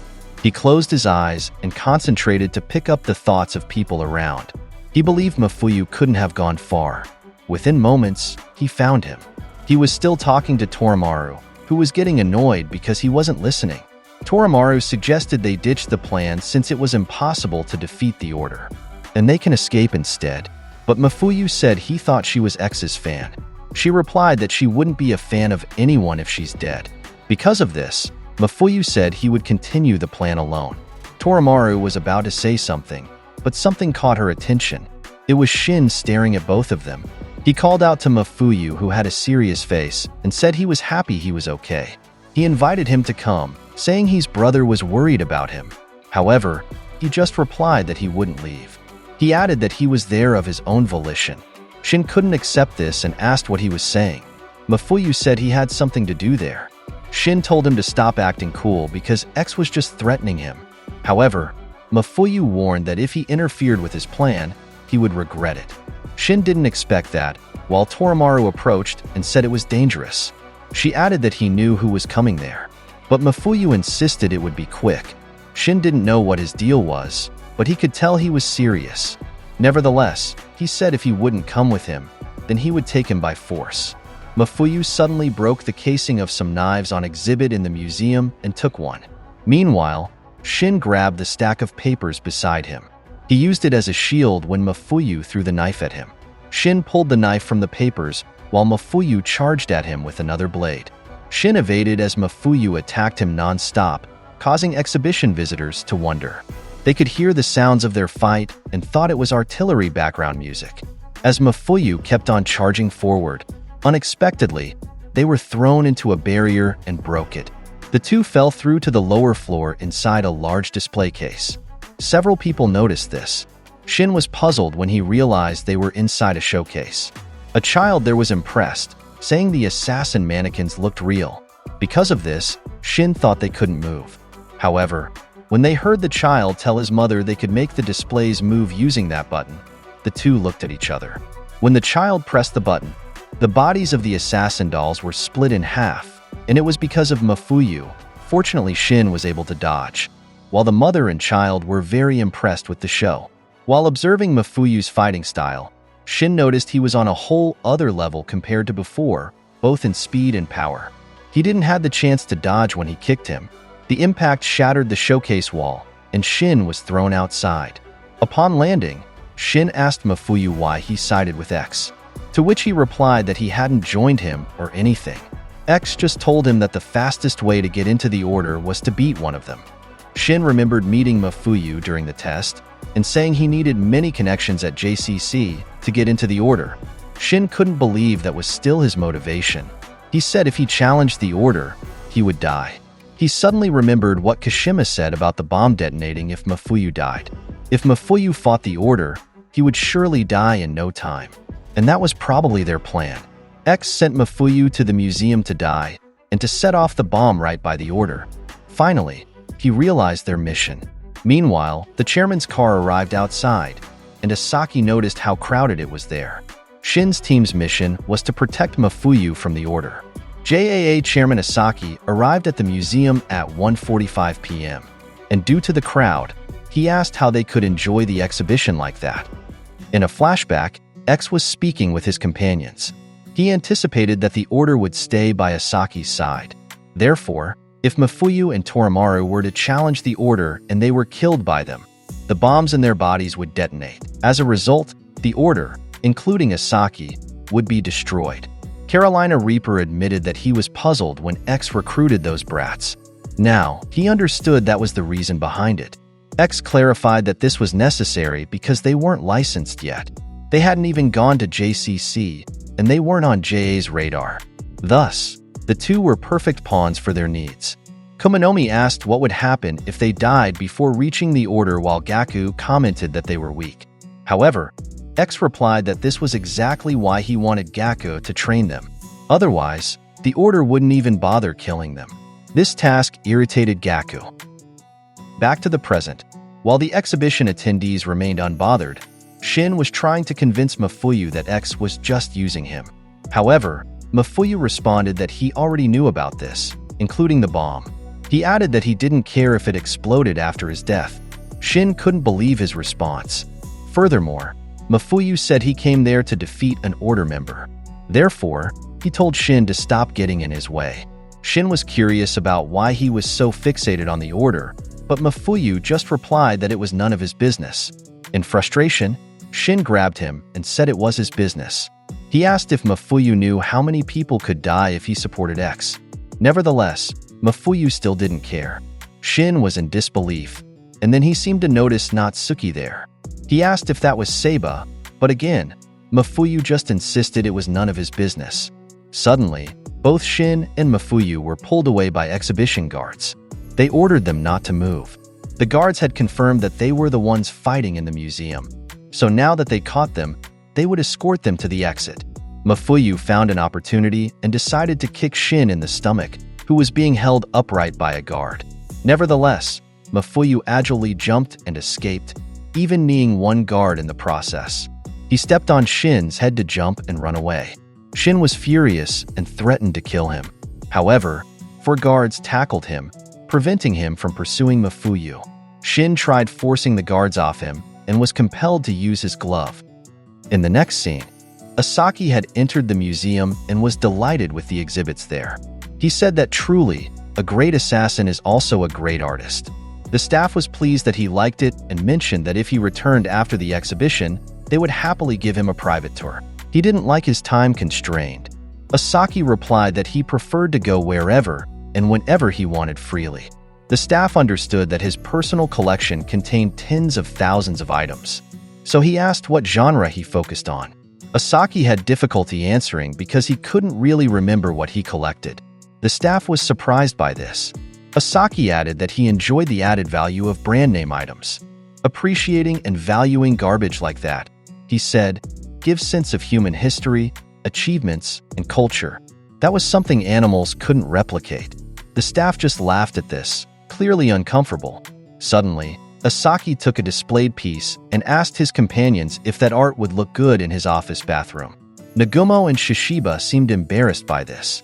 The staff clarified that it was a nationally designated cultural treasure. Therefore, it wasn't for sale. Moreover, it was only on loan from Tate Britain, so he pleaded with him not to touch it. However, since Asaki wanted it, his assistant spoke to someone about the art piece. They obtained it without any difficulty. Asaki thanked his assistant Watarai and ordered him to send it to his office. The staff was speechless at what happened, but Asaki wasn't satisfied with just that. He said the art piece looked old and dirty, so he requested to have it restored and repainted. His assistant complied, but the staff couldn't believe what he wanted to do. He clarified that the piece was historically valuable, but Asaki just replied that he couldn't hang something so dirty in his office and laughed. The staff couldn't accept this, and Nagumo thought about how egocentric their chairman was. Whatever he wanted, he would do, and he would do anything to achieve his goals. That was the chairman of JAA, Asaki. Suddenly, the museum's announcement speaker sounded to inform about a super lost child. They described the child as having black hair, wearing a gas mask and cargo pants. Staff were instructed to take them into custody immediately if spotted. The security became concerned because Super Lost Child was code for a dangerous element and a threat that needed to be dealt with on site. The Order members became alert, knowing this was what they were waiting for. Thus, Nagumo, Shishiba, and Osaragi prepared themselves. Meanwhile, Shin managed to escape to chase after Mafuyu. He told him to stop running, but Mafuyu refused. Instead, he shouted and called for help, claiming he was being assaulted. Shin couldn't believe what he did, while security in that area noticed them. Because of this, they captured Shin, while Mafuyu continued to the elevator and got in. As the door was closing, someone stopped it. It was Shin who forced his way in. Finally, he said he caught him. However, as the door was closing again, they saw Osaragi approaching them. But she didn't board, and the elevator descended. Shin asked if Mafuyu had nothing to say to him. Instead, Mafuyu just said it's coming, which confused Shin. And he was right. Osaragi jumped through the forcibly opened door from above. She went straight into the elevator car they were in and destroyed its ceiling. Shin was shocked, wondering who that woman was, and Mafuyu knew she was part of the Order. Mafuyu wasted no time and revealed the blade from his shoes to attack Osaragi. However, she quickly dodged it. Meanwhile, Shin ducked because of this. When he complained, Mafuyu told him to leave if he was scared. Osaragi was concerned about the mess there, thinking that Shishiba would surely be angry again. While the two were fighting, Shin couldn't believe that woman was part of the Order. In Mafuyu's mind, if they were just talking about strength, he had the advantage. He attacked Osaragi again, but she caught his foot. Mafuyu was shocked when she said they should get rid of it. He couldn't move, and suddenly she swung his hand to split his foot. However, only his shoe came off because Shin pulled Mafuyu away. Shin wondered what was with her because although she was about to cut off Mafuyu's foot, he couldn't sense any hostility from her. She just thought of the person in front of her as targets to kill. She was very different from the Order members Shin had met. She was so pure that he couldn't get a good read what she was thinking. It was all or nothing. So he decided to face Osaragi and talk to her. He clarified that they weren't enemies of JAA. He added that it would be dangerous if she killed Mafuyu now. And so Mafuyu asked what he was doing. When Osaragi asked how it would be dangerous, Shin answered that X had planted a bomb in his body. Therefore, he would explode if he died. Osaragi pondered this revelation and confirmed if she understood correctly. Shin thought his plan worked because Osaragi believed him. However, she just said I see and prepared herself. She brought out her buzzsaw and said that if that's the case, she just needed to dismantle Mafuyu's entire body, including the bomb. She was hassled because of this. She suddenly attacked with her weapon, causing the two to go to opposite sides of the elevator. Because of her action, the wire pulling the elevator was cut, causing it to fall. Due to the sudden drop of the elevator, they floated in the air, while Osaragi used the opportunity to attack again. She gained momentum from the side before rushing at Mafuyu, just as they reached the second floor. The force of her push was so strong that it destroyed the wall and sent Mafuyu flying far away. On that floor, there was a diorama display of Assassin City from the 1940s. An attendee noticed it was a model of the cityscape where assassins lived back then. The man was amazed that they managed to recreate an American city from the 1940s. Just then, Mafuyu landed in the diorama corner. He suddenly remembered what X told him about his mask having the ability to turbocharge his cardiopulmonary system to boost his performance. When activated, he could face an order member. However, X warned him to be careful when activating it. He should just think of it as taking some of his lifespan. Osaragi faced him in the diorama corner, where they looked like giants compared to the display. Mafuyu activated his mask and said it would be pointless to die there now. He charged and jumped to use his remaining bladed shoe weapon on his right foot. However, Osaragi blocked it with her buzzsaw. Mafuyu released a spray and sprayed it on Osaragi's weapon, which puzzled her. After a moment, it stopped and wouldn't move. She was curious if it had rusted. Mafuyu charged again, implying that he was prepared to fight her. Nevertheless, she still attacked him even without a weapon. Mafuyu thought that Gakka's bare-handed strikes were heavier. He jumped to attack from above, but Osaragi just blocked the blade of his shoe with her forearm.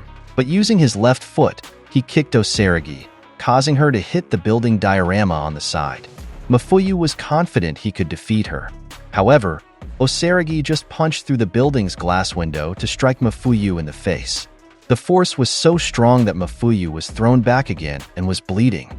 She wasn't finished there and kicked him straight into other surrounding buildings. Shin was shocked at what he witnessed. It seemed effortless for Osaragi to fight him as she asked if that was all.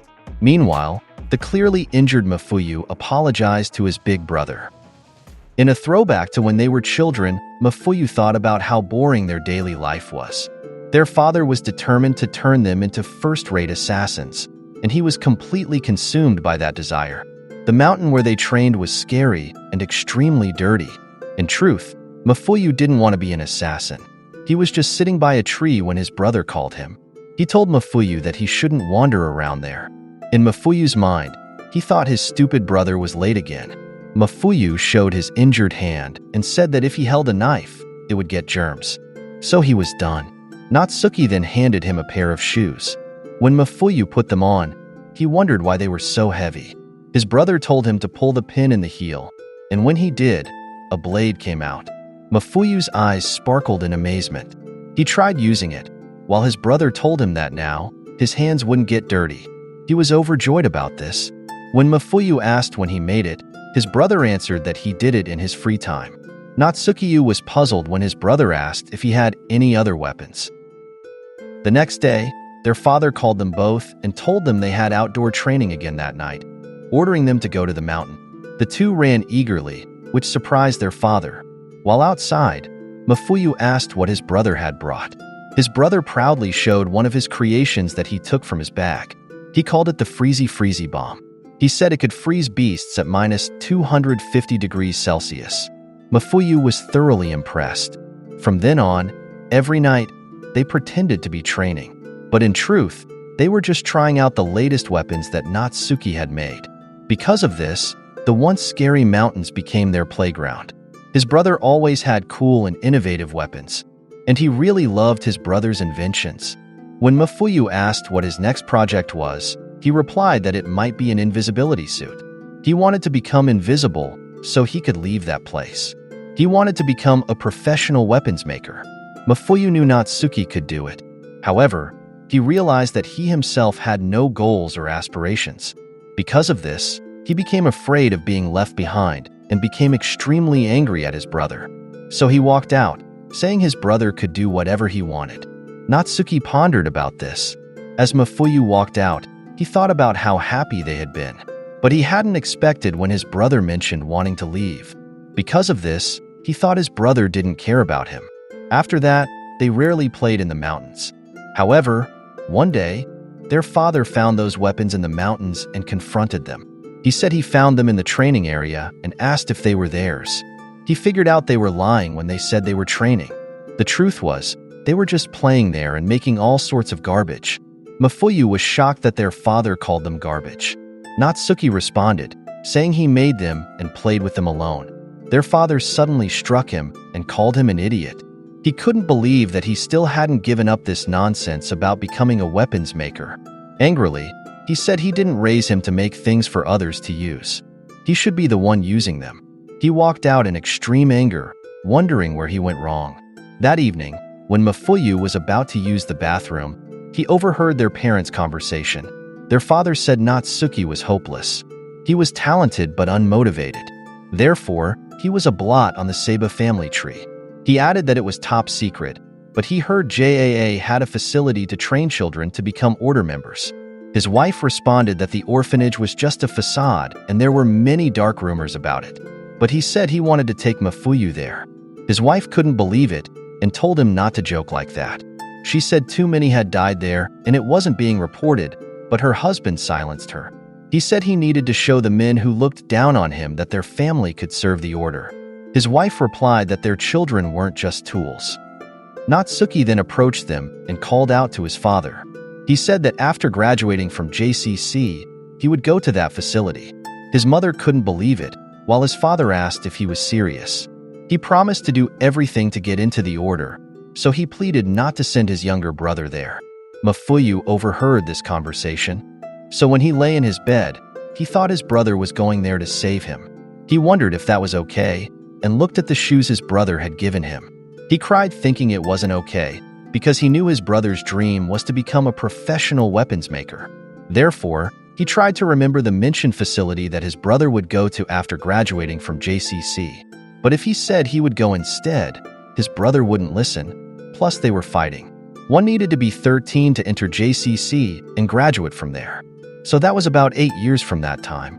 Therefore, Mafuyu thought that if he could manage to get into the order before then, their father wouldn't force Natsuki to go there. Back to the present, Osaragi attacked Mafuyu again. So Shin saved him and carried him. However, he seemed unconscious, prompting Shin to tell him not to die. He called out to him repeatedly, but he wasn't responding. Shin escaped while carrying Mafuyu, with Osaragi pursuing them. When he looked behind, he was surprised when he couldn't see her anymore. It turned out she was already on the other side. As Osaragi was about to reach Mafuyu, something invisible blocked her. He was carrying a weapon that froze Osaragi. She couldn't do anything about it and was puzzled by what happened. Because of what he saw, Mafuyu said his brother was always late. He called his brother Natsuki stupid. Natsuki Seiba was wearing his invisibility suit. Even though he wasn't visible, Shin recognized him. Meanwhile, although Osaragi couldn't move due to the freezing bomb's effect, she gradually managed to break free from its influence until she could finally move completely. Natsuki was ready to face her, while Shin remained behind him. However, fear and anxiety were evident on Osaragi's face when she thought of Natsuki as a ghost. Natsuki and the others were shocked by her reaction. Osaragi was extremely nervous, not understanding that it was just an invisibility suit. Recognizing this as his opportunity, Natsuki bid farewell to her and left with the others, while Osaragi couldn't believe he had suddenly vanished. She was still shivering from the cold and anxious about being alone. Meanwhile, they relocated to another spot where they laid Mafuyu down. He noticed he was with Shin, his brother Natsuki, and Kaji, whom they had picked up along the way. They instructed him not to move for now. He asked where Natsuki had come from. Natsuki responded by asking if they thought they could disarm a bomb once they found it. He added that Kashima couldn't come since his face was known to them, which is why Kashima asked him to come instead. Shin thought to himself that the dear Kashima could be helpful sometimes, though he wished he had given them a heads up. Meanwhile, Kaji demanded Mafuyu to apologize to him first. Natsuki then announced they would remove the bomb from Mafuyu's body. He assured him not to worry as Kashima had taught him how to disarm it. Since security was too tight for them to leave the museum, they decided to remove it there. However, he warned that it would be painful. He asked his brother if he could handle it, to which Mafuyu only requested that they sterilize the tools. Natsuki began the procedure, and although it was clearly painful, Mafuyu endured it. Natsuki commented that it was planted deep, underneath the tendon. Kaji could hear the sound of machinery inside his body. Shin kept watch and hurried them when he noticed a worker approaching. The worker was now within 30 meters of their location. Suddenly, Mafuyu apologized to his brother, which puzzled Natsuki. He said he hadn't managed to defeat any order members. Natsuki just looked at him and called him an idiot. He asked why Mafuyu had to join the order in the first place. Natsuki's plan was to take him away after finishing his studies. He said they would leave their stupid family and start a crepe shop or something. Mafuyu hadn't expected this was his brother's plan. He asked what would happen if their father came after them. Natsuki explained that was exactly why he had created the invisibility suit. It would be a piece of cake for him to ditch a third-rate assassin like their father. Good point, Mafuyu responded. Now that everything was cleared up and the bomb had been removed from his body, Mafuyu realized he no longer needed to fight. He mentioned feeling sleepy and closed his eyes. His brother told him to rest, but Mafuyu just told him to shut up, calling him a stupid big brother. Shin and Kaji were happy to see the brothers reunited.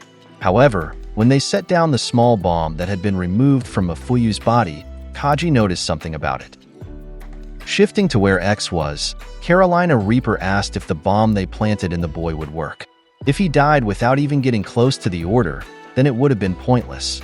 X replied that it didn't matter anymore, as long as it explodes in the museum. Carolina Reaper was puzzled by this response. X clarified that the bomb had been modified to ensure it would fulfill its function. Even Kashima isn't gonna ruin it. Back at the museum, Kaji became alarmed and revealed that the bomb was still ticking. Everyone was shocked by this. Natsuki was certain he had disarmed it, while Shin thought they needed to leave immediately. They remembered that Mafuyu was still lying down and resting, so Shin suddenly ran. He wrapped up the bomb and took it. He borrowed Natsuki's freezing bomb and used it to freeze the explosive. He then noticed the wall leading outside. Natsuki asked what his plan was, but Shin had no time to explain. He built up momentum and destroyed the wall to get outside, then threw the bomb as far away as possible. People noticed when it exploded in the air outside the museum. Everyone was alarmed by the explosion, while Natsuki was concerned for Shin. People panicked when they realized there might be an explosion. Meanwhile, Kaji and Mafuyu looked outside to check on Shin's condition. Natsuki ran towards him, calling him a stupid clairvoyant, and asked if he was alright. Shin was coughing from the incident, and Natsuki couldn't believe he had dampened the explosion by freezing the bomb. He remarked that it was impressive, to which Shin simply replied that he knew that. At least they had stopped Slur's terrorist plan. He struggled as he tried to stand up. When Natsuki asked what was wrong, he replied that he had a splitting headache, possibly an after effect of the explosion. Looking around, Natsuki noticed many people were staring at them, causing a commotion. He asked if Shin could walk since they needed to leave. However, someone suddenly jumped down from above and slammed both their heads to the ground. It was Samajima, the squad leader of the Special Defense Forces. He reported via radio that he had caught the terrorists. While face down, Shin and Natsuki couldn't move and wondered who it was. Meanwhile, Kaji and Mafuyu were also caught by security. In the monitor room, someone reported that the girl with the masked kid was also suspicious. Thus, Samajima ordered to seal all exits and ensure all JAA members knew what they looked like. He ordered to immobilize the girl on sight, and if she resisted, they should kill her. Mafuyu worried as this was problematic since Torimaru also had a bomb in her body. The monitor room staff were concerned that people might panic if they sealed the exits. However, Samajima didn't care. He rushed them before others could escape. Due to this order, people couldn't leave the exhibit. They appealed and asked why they were locked inside, demanding the gates be opened. There was pushing and shoving due to panic as they wondered if it was really an explosion and terrorist attack. Meanwhile, Torimaru's picture was sent to all JAA members. Whoever caught that girl would be immediately promoted to second class. Upon seeing this, Shishiba wondered if this was wise, as it might cause panic. Nagumo replied that this shouldn't be a concern. He said that when it's too quiet, a shy person finds it difficult to enter a classroom, but Shishiba couldn't understand what he meant. While on the ground, Shin insisted they weren't terrorists. What would you want to be in future? I would like to be a terrorist. He pleaded not to kill the girl, Torimaru, because she had a bomb in her body. Samajima silenced him. saying they wouldn't listen to X's gang. He claimed they knew the group was targeting the chairman's arrival. He asked if they thought they could trick them by mingling with the public, saying they were severely underestimating the JAA. He declared Shin and his friends were finished. In Shin's mind, he realized this was bad. If Torimaru was killed, the bomb in her body would explode, resulting in many innocent lives lost. Because of this, they needed to protect her. The first-floor entrance hall was now crowded with people. They were pleading to be let out and asking the guard what was happening. The guard only responded that it was an emergency situation and apologized. Inside, a woman called her acquaintance to explain the situation. She said she was at the entrance and they weren't being allowed to leave, adding that they were being treated like prisoners inside. Amid the noise, Torimaru couldn't hold back her tears. She thought the explosion she heard might have involved Mafuyu. She was certain he had challenged an order member and got killed in the process. She felt guilty, thinking she should have stopped her companion. While crying, she wished to go home and questioned why she was even there. She thought about how it was always like this. She had no self-esteem and always went along with what others wanted. She had no goals or priorities of her own. Instead, she just devoted herself to others to forget the bad stuff. Before long, 3 men surrounded Torimaru and one pointed a gun at her, preventing her from moving. She became annoyed, thinking it wasn't the time for someone to be hitting on her. She retorted, asking if he thought she was easy, calling him a pervert for flirting with a high school girl. However, the one with the gun approached and said he knew she was X's colleague.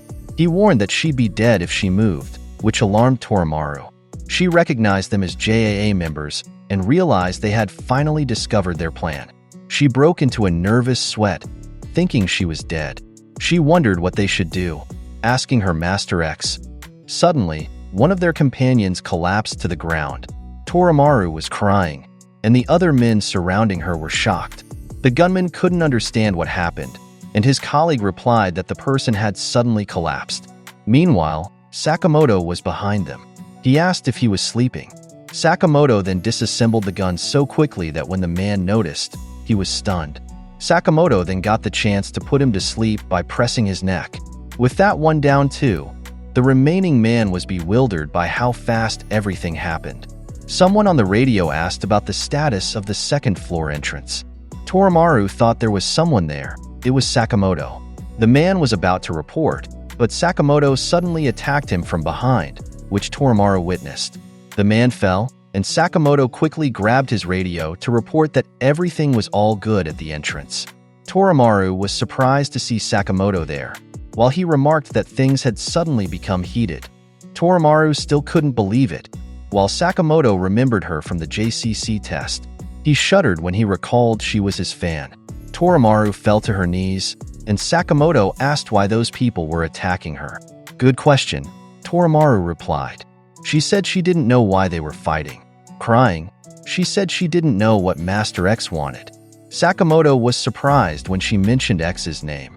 Torimaru sobbed on the ground, saying she should be at JCC right now, attending classes, hanging out, and dating. She said she should have had a regular life, wondering what she was doing there. Sakamoto seemed to notice something. Suddenly, someone fired from a pillar on the other side, prompting Sakamoto to shield Torimaru. The shooter had identified Torimaru's location. That's when Sakamoto realized she was being targeted as one of X's assassins. Torimaru tried to push him away, confessing she had a bomb in her body and didn't want him to get hurt if it exploded. Shocked by what he heard, Sakamoto grabbed the pillar in frustration. His grip was so strong it destroyed what he was holding, surprising Torimaru. Sakamoto destroyed the wall, thinking about how low Yuzuki or X would stoop. He then told Torimaru they were leaving. Torimaru was puzzled and said it was impossible. The entrance was sealed, so she was giving up. She added that he would need to fight all the assassins in the museum to save her, but he replied that it was okay and told her to stay close to him. As Torimaru pondered this, Sakamoto was curious about what she was thinking. The more she looked at him, she thought he just looked like a regular middle-aged guy. Plus, she thought he was fat. So she apologized to Sakamoto, saying she wasn't his fan anymore. X was her idol now. She wondered if they were really the same age, thinking how cruel time was. Sakamoto started walking, saying they should leave.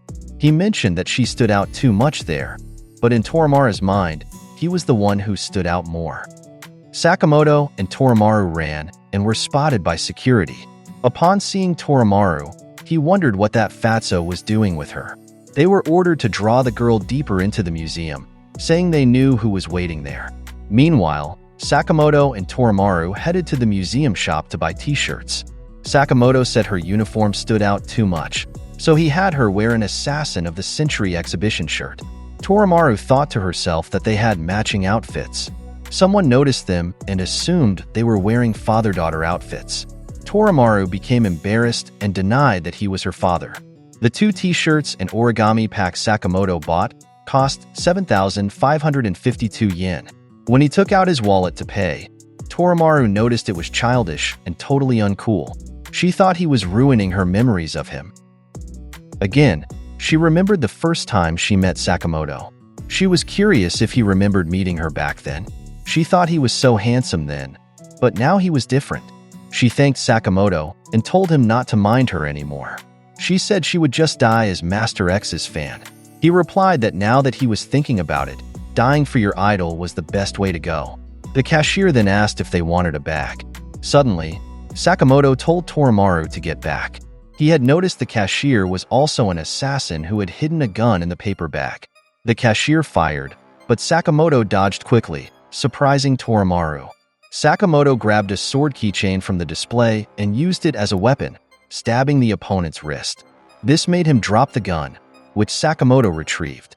2 security guards emerged behind Sakamoto, alarming Torimaru. Sakamoto used the cashier's body as a shield. Then he targeted the legs of the 2 shooters, immobilizing them. Finally, he broke the cashier's neck. After that, he called out to her. Torimaru was impressed that he had taken down 3 opponents.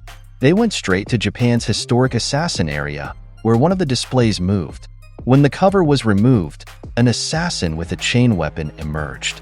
Sakamoto was surprised when he realized it was a kusarigama, a traditional Japanese weapon with a sickle attached to a chain. The assassin swung the chain and threw it at Sakamoto, causing both him and Torimaru to jump and dodge. The man declared he was at home there because the place had all kinds of ninja weapons. He asked if they knew that the first Japanese assassins were ninjas. This was Onii-Chan, a ninja assassin. Torimaru thought it was ridiculous, but scary. Sakamoto grabbed the audio guide equipment beside him. He pulled out the earpiece and swung it around. Onii-Chan laughed and asked if that could be called a kusarigama. However, Sakamoto targeted his neck with it, causing his mask to shatter. Onii-Chan wasn't finished yet, so he positioned himself and said he would show them the true meaning of being a ninja. Sakamoto took out his purchased pack of origami and quickly made a shuriken. He wound up to throw the origami shuriken at Onii-Chan. Although he was ready to attack with a sword, remarkably, Sakamoto's shuriken cut through its blade. Onii-Chan couldn't believe it, and neither could Torimaru, that mere origami could do that. Sakamoto then said there was nothing wrong with being a fan. He explained that everyone has someone they look up to. He then suggested for her to channel a little of her admiration in her own direction. 5 men simultaneously ran towards them. Sakamoto added that Torimaru should be a fan of herself. He didn't back down and single-handedly took down all 5 men, punching them effortlessly. After defeating them, he coincidentally stood in front of John Pesci's God of Killing artwork, where the wings aligned perfectly behind Sakamoto. Damn! Torimaru couldn't accept the idea of being a fan of herself. After witnessing his actions, she tearfully declared that she's a Sakamoto fan again. She looked up to him like a god, while Sakamoto wondered why he couldn't seem to get through to her. Security had captured Shin and his companions and taken them somewhere. Samajima learned that the 2nd floor has been annihilated. He couldn't believe professional assassins were having trouble because of one little brat. However, the person reporting said the girl was with a tough fat man. He admitted they couldn't handle him. Samajima pondered this information. He said they couldn't waste any more time there, so he would handle it himself. Shin and his companions overheard their conversation, and he sighed in relief, thankful that Sakamoto had arrived in time. For now, at least they had derailed Slur's terrorist bombing plan. All they needed to do was escape from the museum. Natsuki repeatedly called for his attention, saying he would use his invisibility suit to escape. And so he asked Shin to follow his timing. Shin agreed to the plan and volunteered to create a diversion.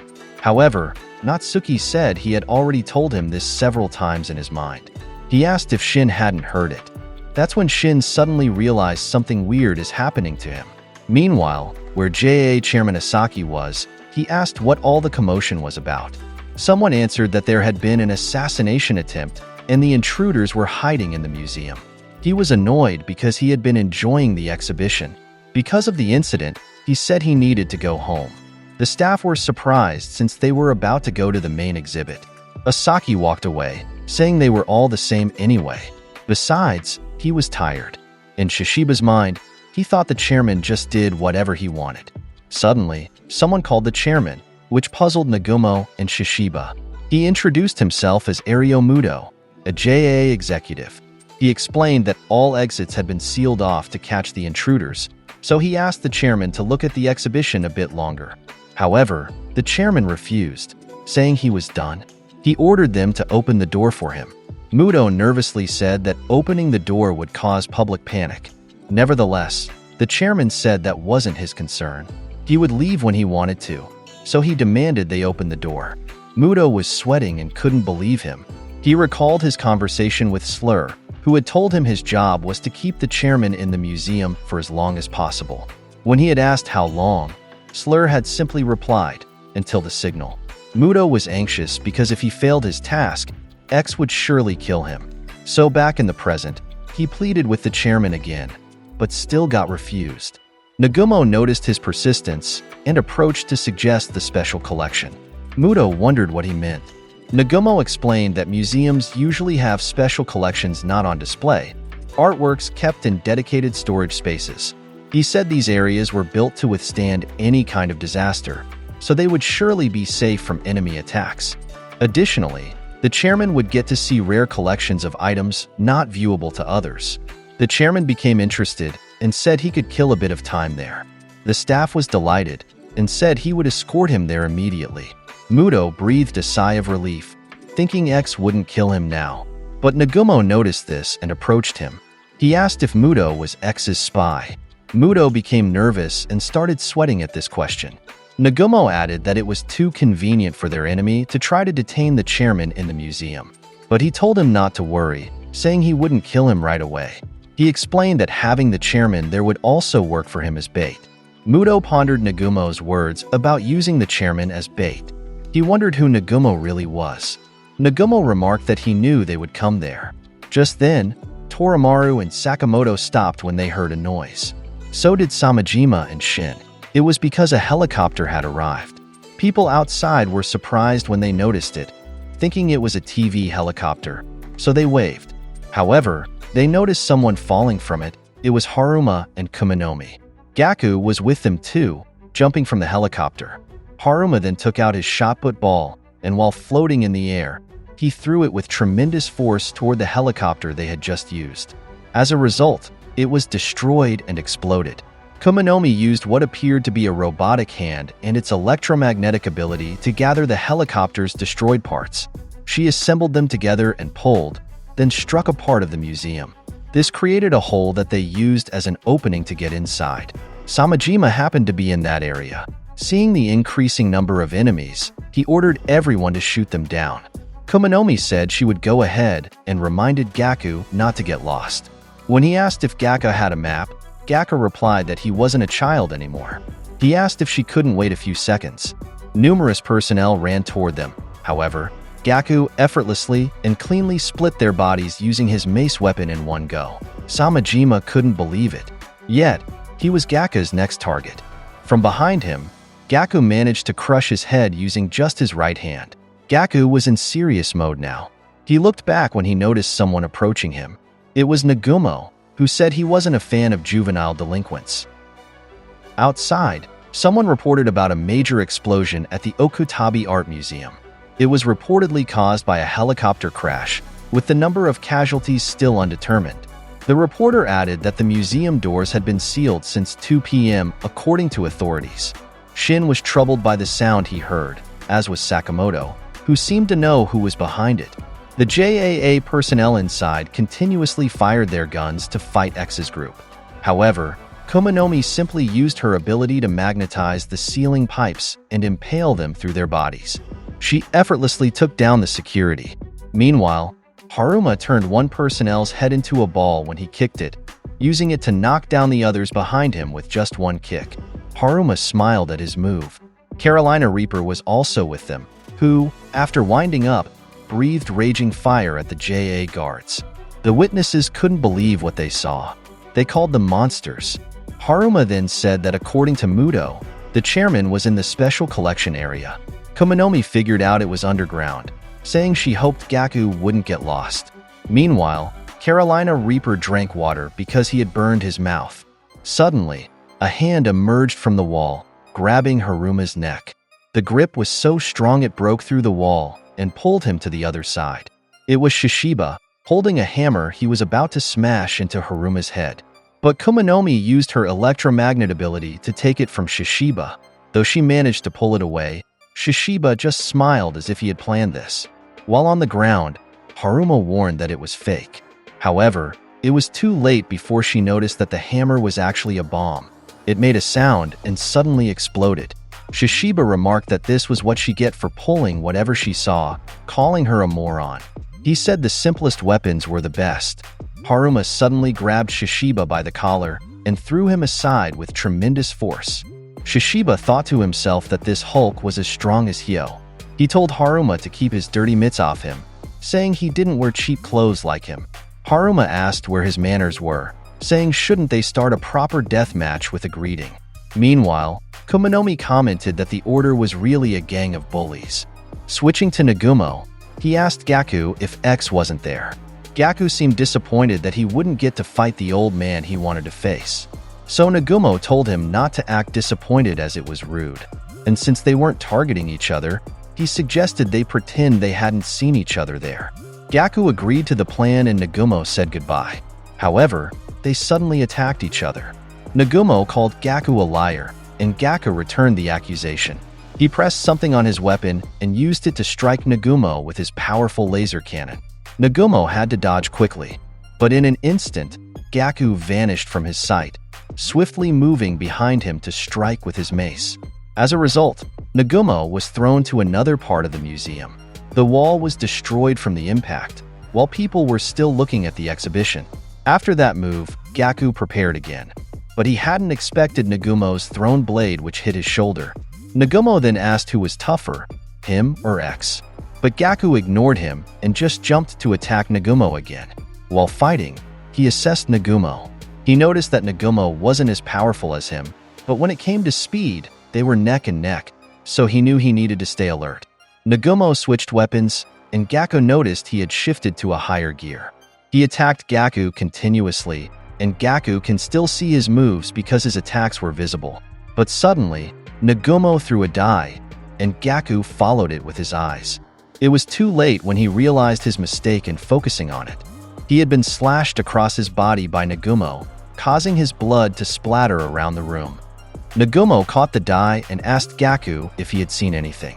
This infuriated Gaku. Daddy, chill. People around were disturbed by the incident. As the two approached the wall, Gaku attacked Nagumo, destroying the wall in the process. People below looked up when they heard the commotion and noticed the chaos. As Nagumo landed on the walkway, he thought to himself that Gaku was incredibly tough and might be the best opponent he had ever faced. Gaku mentioned that it had been a while since he spent this much time handling someone. Nagumo asked if he was okay and if he needed to use the restroom. Gaku replied that he would end the fight quickly and leave. "Is that so?" said Nagumo. Suddenly, Gaku jumped behind Nagumo to attack him with his weapon. Nagumo looked back as Gaku swung his weapon at him with full force. The impact was so powerful that it destroyed the walkway in the area, causing Nagumo to fall. However, he used the flexibility of his weapon, which he had transformed, to hook onto the displayed plane wing. He pulled himself up there, while Gaku was surprised when he saw his scythe. Nagumo prepared to attack as Gaku descended towards his position. However, Gaku quickly blocked his attack using his own weapon. Nagumo was surprised when Gaku suddenly countered and brought his left hand close to his chest. He patted him, and Nagumo didn't expect the intense power of that move. At such close distance, he was thrown into the airplane's body, causing it to split in the middle. That move was called the one-inch punch, a Chinese martial arts technique for close combat blows with virtually no wind-up. Nagumo thought that his dexterity and way of attacking reminded him of Sakamoto from before. He asked if he liked Bruce Lee. Right then, the rope holding the plane snapped, causing both of them to fall. Gaku asked who that was. As they were falling, Nagumo changed his weapon again when he asked if he really had no idea who that was. To him, it seemed fishy. Gaku noticed that his weapon's shape changed again and was curious whether it was a hammer or an axe. Nagumo then used the plane's rotation and made its wing hit his body, causing him to be thrown quickly to the ground. Nevertheless, he still managed to land properly. While on the ground, Gaku became irritated with his weapon. He couldn't stop thinking about its changing forms, from double sword to scythe to axe. He wondered what else it's hiding inside. He said he would surely break it in a day if he tried to use it. But Gaku suddenly smiled and said he was tired of thinking about it. Nagumo noticed that Gaku seemed to shift gears as he visualized their battle like a video game where Nagumo was his opponent. He said killing was just like a game. It needed to be enjoyed, or else it would be a waste. He quickly jumped from where he stood to approach Nagumo, who was gripping his weapon tightly. Because of this, he attacked him using the blade, but Gaku blocked it with his forearm. He did this intentionally to create an opportunity to break the blade by twisting his arm. Nagumo didn't expect this move. However, he countered by jumping and spinning in the air, then kicking him. Gaku blocked this and suddenly grabbed his leg. Nevertheless, Nagumo managed to break free and distance himself. But Gaku followed him and struck him with incredible force using what seemed like the meat tenderizer part of his weapon. Although Nagumo blocked it, the impact strength was evident as it destroyed the ground where he stood. Due to this, his weapon cracked. Gaku said what matters in a weapon is its sturdiness and weight. However, Nagumo suddenly stabbed him in the stomach, which he didn't expect. He wondered if Nagumo has an invisible blade with him, and Nagumo said the key to killing was deception. His blade pierced through Gaku's body. Nagumo apologized and admitted that he didn't think he could win in a fistfight, so he cheated a little.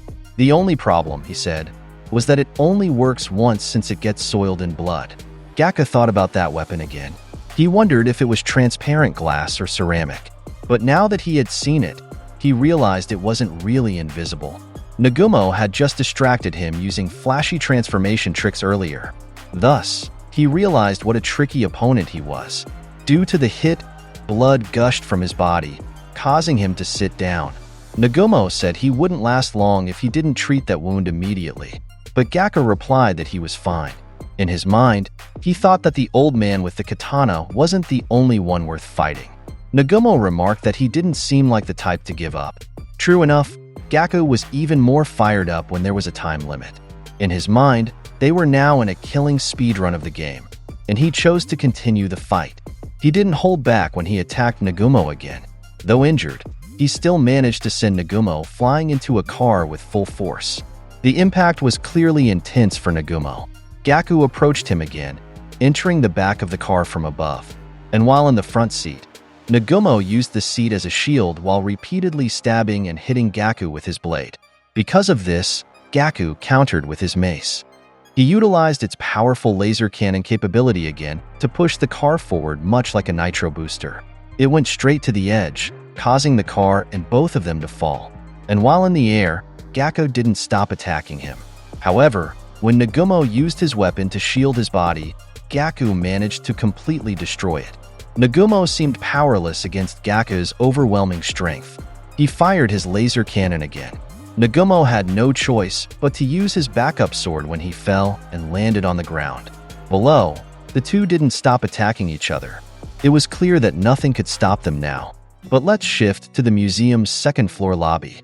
Sakamoto and Torimaru were still running, and Torimaru was curious about the noises she heard. Slur and his gang might be there already.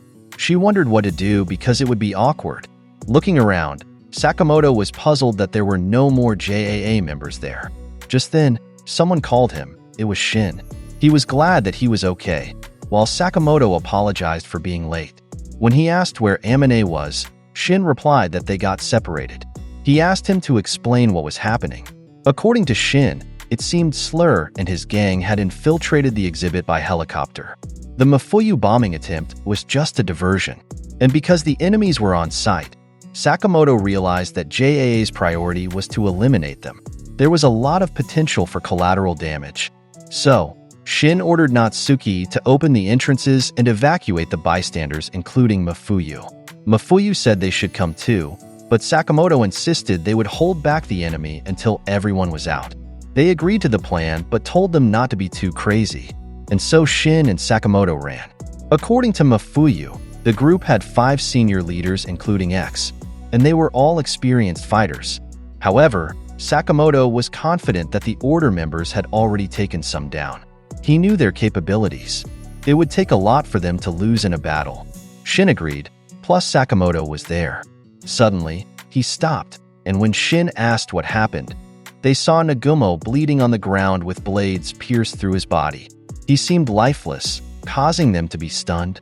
Sakamoto called out to him, but there was no response. Meanwhile, on the other side, though bleeding, Gaku managed to walk. Someone noticed him and said it was rare to see him this beat up. When he looked back, it was Slur who have also entered the museum, just looking at the painting on the exhibit. He then asked if Gaku could still fight. After Gaku met X, they began descending to the basement where Asaki was touring, and here X praised Gaku, saying it was amazing that he had taken down Nagumo, who was one of the Order's top 2 fighters. He said that even since they were students, he never liked him, so he thanked Gaku for getting him out of the way. Gaku commented that Nagumo was really tough, causing X to turn to him and say he was surprised because Gaku rarely acknowledged an opponent's strength, to which Gaku just replied whatever and began yawning while saying he simply had no interest in games he had already beaten. X then stated that they hadn't won this game yet, and the final boss was still ahead of them. On the other side, we turn to Sakamoto, where we see Shin extremely worried about the dying Nagumo, saying he couldn't believe X's men had done this. Sakamoto checked Nagumo's pulse, and though he felt it was faint, there was still a pulse. He suddenly took out a pin-like object, making Shin wonder what he was going to do with it. He stabbed it into Nagumo's chest while explaining that he was performing a thoracic drain because they needed to drain the blood from Nagumo's chest. While doing this, he ordered Shin to secure Nagumo's airway without removing the embedded blades and to tie them with fabric to prevent movement, while he would massage his heart. Sakamoto started doing this while Shin was saying in his mind that Nagumo wouldn't survive this. Meanwhile, Sakamoto was thinking about whether he would die too, and he suddenly remembered the important people he had lost and began wondering why he was still alive. Someone began approaching them while riding a track wheel, and when Shin turned to look, it turned out to be Kashima, who immediately asked Sakamoto what he was doing there. He told him that he saw X and his men invading the museum on TV and asked what was happening and where his master was. Shin asked how he got in here, so he explained that Seiba had opened the doors. Sakamoto requested Kashima's help, saying they needed to save Nagumo, but it was beyond his capabilities. Kashima asked if he wasn't an Order member, so why should he help him? He explained that their interests had only aligned momentarily, but that didn't mean they were friends. In Shin's mind, he wondered what Nagumo would do in this situation, and when he thought of something, he said Kashima was right and they were asking too much. He said he and Sakamoto would figure something out themselves, and they were dumb to think Kashima was their friend, which made Kashima stare at him. Soon after, Shin's reverse psychology worked and Kashima volunteered to help a little, and when he saw Nagumo's wounds, he commented on how severe they were, while Shin thanked him. Shin asked if Nagumo would be okay, so Kashima explained that he had sustained severe injuries and lost a lot of blood. He said he brought his newest life-saving device here, but it hadn't been tested yet, so he wasn't sure if it would work. While saying this, he suddenly noticed a scar on Nagumo's arm, and it seemed familiar to him. While this was happening, we moved to the deepest level of the museum, in the special collection area, where Asaki commented while holding a painting that this place was boring too, and he was tired of looking at art, to which a nervous museum employee responded that he was sorry, but the piece he was holding was extremely valuable, so he pleaded with him not to handle it with his bare hands.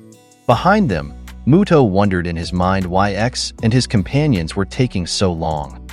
He thought about whether he really needed to wait for them, and if he just killed the chairman himself here, he thought everything would be fine, and it was chaotic upstairs anyway with no one monitoring the cameras. His thoughts about whether to just kill Asaki here were interrupted when the latter called him and asked when his friends would arrive. Muto was startled when he heard this, and he began to get nervous because Asaki knew he was a spy, which made him wonder how this happened and that he was surely dead here. Asaki explained to him that his short strides and frequent blinking were both signs of stress, and these were typical indicators of fear. He asked if someone had ordered him to isolate him, and just as he was about to answer, he noticed something in front of him. It turned out X and Gaku had arrived there, and X and Asaki exchanged glances. Asaki commented that this was a surprise, asked what X was doing here, and also questioned if they were responsible for the chaos. X stated that he came here to kill Asaki, and it was time to stop the suffering Asaki caused since Alkamar. Asaki began showing emotion and asked if, before that, X had anything to say to him, and if he had considered how much he worried about him when he disappeared so suddenly, to which X, while pressing a button, said that everything about Asaki was despicable. Muto's face suddenly swelled, and before he could finish what he was saying, his body completely exploded beside Asaki. While this was happening, we returned to Sakamoto, where something strange was occurring with Nagumo's body, causing Shin to ask Kashima what the problem was. Nagumo's tattoos caught their attention as they noticed them gradually fading. Shin realized something and shouted at Kashima to stop the resuscitation, but it was too late as Nagumo's eyes rolled back and blood began flowing from his mouth. After that, Nagumo's hair color began to change and his tattoos completely disappeared, revealing that it was actually Gaku's body lying there and not Nagumo. We suddenly returned to X's situation, where it turned out that the point-blank explosion of Muto's body had no effect on Asaki, which confused the employee accompanying them about how he survived. In X's mind, he commented that this wasn't surprising because he hadn't expected him to be that easy to kill, and just as he was about to order Gaku, Gaku suddenly changed appearance, revealing that it was actually Nagumo in disguise, who immediately stabbed him from behind, piercing through his chest, and while this was happening, Sakamoto commented while talking to Shin that Nagumo was still alive.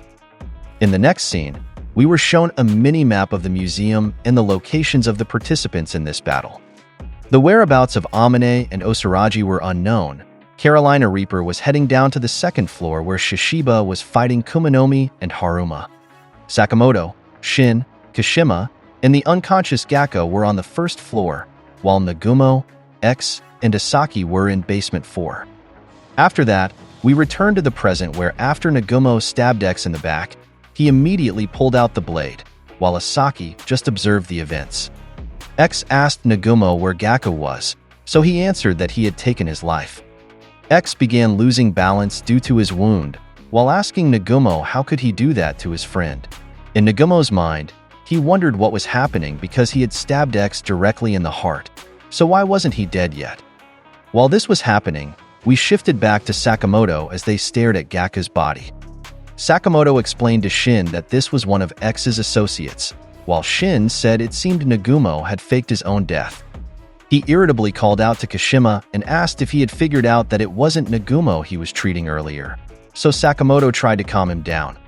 Because of this, Kashima shouted that he also wanted to save his friends just like Shin did, so who was he to tell him such things, which made Shin fall silent and comment that he had a point, but it was still dangerous if Gaku woke up there. Sakamoto said he definitely wouldn't wake up now, and it was already a miracle that he was still alive despite sustaining those injuries. After that, he wondered where Nagumo was, and while thinking about it, the wall on the second floor suddenly cracked, and it completely broke as Shishiba emerged from it. They looked at each other, and he landed beside him, prompting him to comment that it had been a long time since they last met. He asked him what he was doing here, and while Shishiba wasn't fully focused, some debris flew toward his face, causing Sakamoto to shout at him to watch out. Fortunately, Shin managed to punch it away before it could land, so Shishiba thanked him. while Shin wondered if he was also a member of the order. Sakamoto told Shishiba that they would talk later, and first asked who he was facing, to which he replied that they were their guests. When they looked up, Kumanomi and Haruma emerged from the wall where Shishiba had come from, and Haruma asked who had caught his serve because they had nice moves, to which Kumanomi said to give it a rest. She said she would handle the situation here, and asked him to help X and Gaku instead because she was worried. She noticed Gaku's body lying behind Sakamoto, so she asked if they were responsible for it, while Shin was commenting that this must be the magnet wielder Heisuki had mentioned. Just as Shin was about to tell Sakamoto to step back, Kumanomi became filled with rage and immediately prepared to launch a coil gun attack while shouting that she had asked them a question.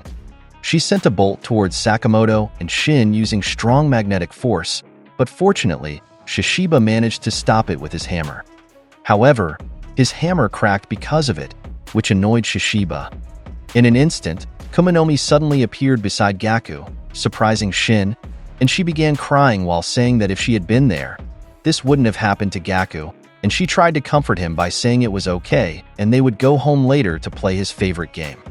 Sakamoto, Shin, and Shishiba were disturbed by what they saw, while Kumanomi quickly regained her composure and said she shouldn't be this soft like before. Shishiba then spoke to Sakamoto and explained that he didn't care what he was doing here now, but X was underground inside the special collection area. He said that he would handle the enemies in front of them, and he would also borrow Shin for a while, to which Sakamoto agreed, leaving Shin speechless.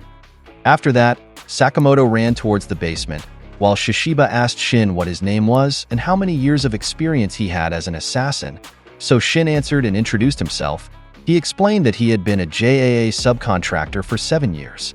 However, when Shishiba asked about his experience at the highest level, Shin replied that he had none, which made him wonder. On Kumanomi's side, Haruma prepared to charge, and soon after, he quickly jumped from the second floor.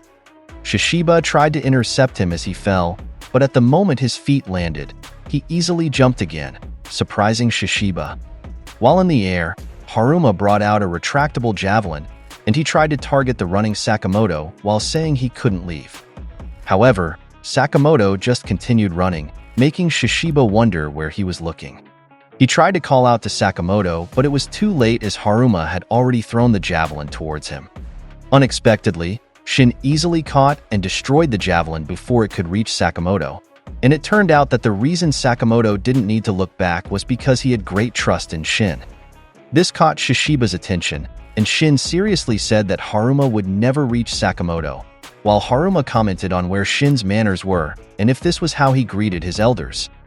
After that, Haruma and Shin stared at each other, while Sakamoto continued running towards X. Sakamoto told Shin in his mind not to die, but he quickly added that it would be okay because after all, he had ESP. However, in Shin's situation, he was distressed because he couldn't use his ESP, and it turned out it wasn't working because of the bomb. Haruma picked up a tile slab from the floor and prepared to throw it like a frisbee, while asking Shin where his bravado from earlier had gone. He threw the slab powerfully towards Shin, but fortunately, Shin managed to dodge it. While Shin was still lying down, Haruma prepared to launch another attack while commenting that's the spirit, which worried Shin. Luckily, Shishiba quickly lifted him away from danger. After that, Shishiba asked him what his problem was and why he was moving so slowly, and if anything hurt, to which Shin replied that he was okay and thanked him, while thinking that he was a burden. Meanwhile, Kumanomi prepared to launch her coil gun attack, and soon she directed it towards Shishiba, who managed to block it. Shishiba was irritated by this and commented on how attention-seeking she was. He explained to Shin that they wouldn't accomplish anything by running, so he said he would charge in and ordered Shin to cover him. Kumanomi jumped towards them while controlling numerous metal pieces, so he warned Shin about the incoming attack while Shin thought this would be okay because he had gotten stronger and didn't need to rely on his ESP anymore. However, when a piece of metal flew towards him and Shishiba, the latter dodged it, while Shin was hit solidly in the face, which left Shishiba speechless. He also thought about Osaraji, who always spaced out, and no one knew what she was thinking.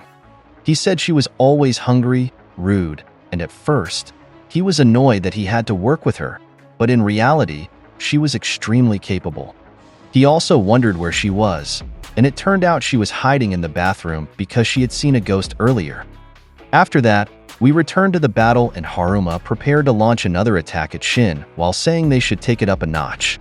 Before Haruma jumped to perform his serve attack, he stepped on an arrow, so while Shin was thinking about how to deal with this, he realized something. While Haruma was still in the air to serve, Shin shouted that he had stepped on the line earlier, which seemed to cause him to lose focus. Because he lost his focus, his accuracy was slightly off, allowing Shin to dodge his attack. Haruma became frustrated with himself because he stepped on the line and messed up his serve. He couldn't stand up immediately because he twisted his ankle when he landed. So Shishiba quickly took this chance and hit him in the face with the back of his hammer. Shishiba praised Shin for his idea, while Shin thought it was good that he had watched the FIFA World Cup with Heisuki. Kuminomi then told Haruma not to mix killing with sports, and that he was stronger when fighting normally, which made Haruma think. He suddenly said that he had seen Shin before, which confused Shin. Haruma asked him where he grew up as a child, which confused him even more. Shin lost focus because of this, and Carolina Reaper suddenly appeared behind him. He seriously said that at last he had found Shin, and he would take revenge for what he did to his little brother Club Jam.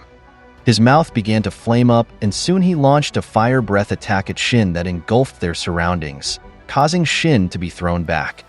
While he was being thrown back, Carolina Reaper immediately charged towards him again, but fortunately, Amane arrived and slashed Carolina Reaper's back using his 4-section staff. The rage and pain Carolina Reaper felt was visible on his face after that, and Kuminomi commented that they just kept coming one after another, while Haruma smiled and said it seemed like this had become a match, so they should line up. Shin was surprised by his arrival, while he apologized for making him wait. All participants in this battle turned to look at Amane, while Shin angrily asked where he had been, causing Amane to apologize to him. Shishiba commented that it seemed he was finally showing himself. He pointed out that he had been following him throughout the exhibition, so he asked what Amane's deal was. The two of them stared at each other, and as their eyes met, Shishiba realized he was Yatsumura's son, which shocked him.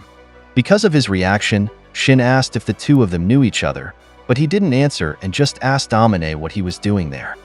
Carolina Reaper became irritated with Amane because of what he did to him, while Haruma was pleased because they now had the perfect number for a 3-on-3 match. Kuminomi seriously said they should stop and that they didn't come there to fool around. And while they were wasting time there, X was suffering alone. Haruma felt tension when he heard this, and Kuminomi began to cry while adding that she didn't want to leave him alone anymore and just wanted to hurry and be with him. Shishiba told Shin they would talk later because their opponents were about to charge. Haruma understood where Kuminomi was coming from, so he said she was right and apologized. Kuminomi charged her magnetic hands, and it looked like she threw something towards Shishiba's group. Soon after, a truck crane suddenly emerged from behind the wide wall behind Kuminomi, and this was what she had thrown towards the three. The three were worried because of the size of what Kuminomi had brought to the fight.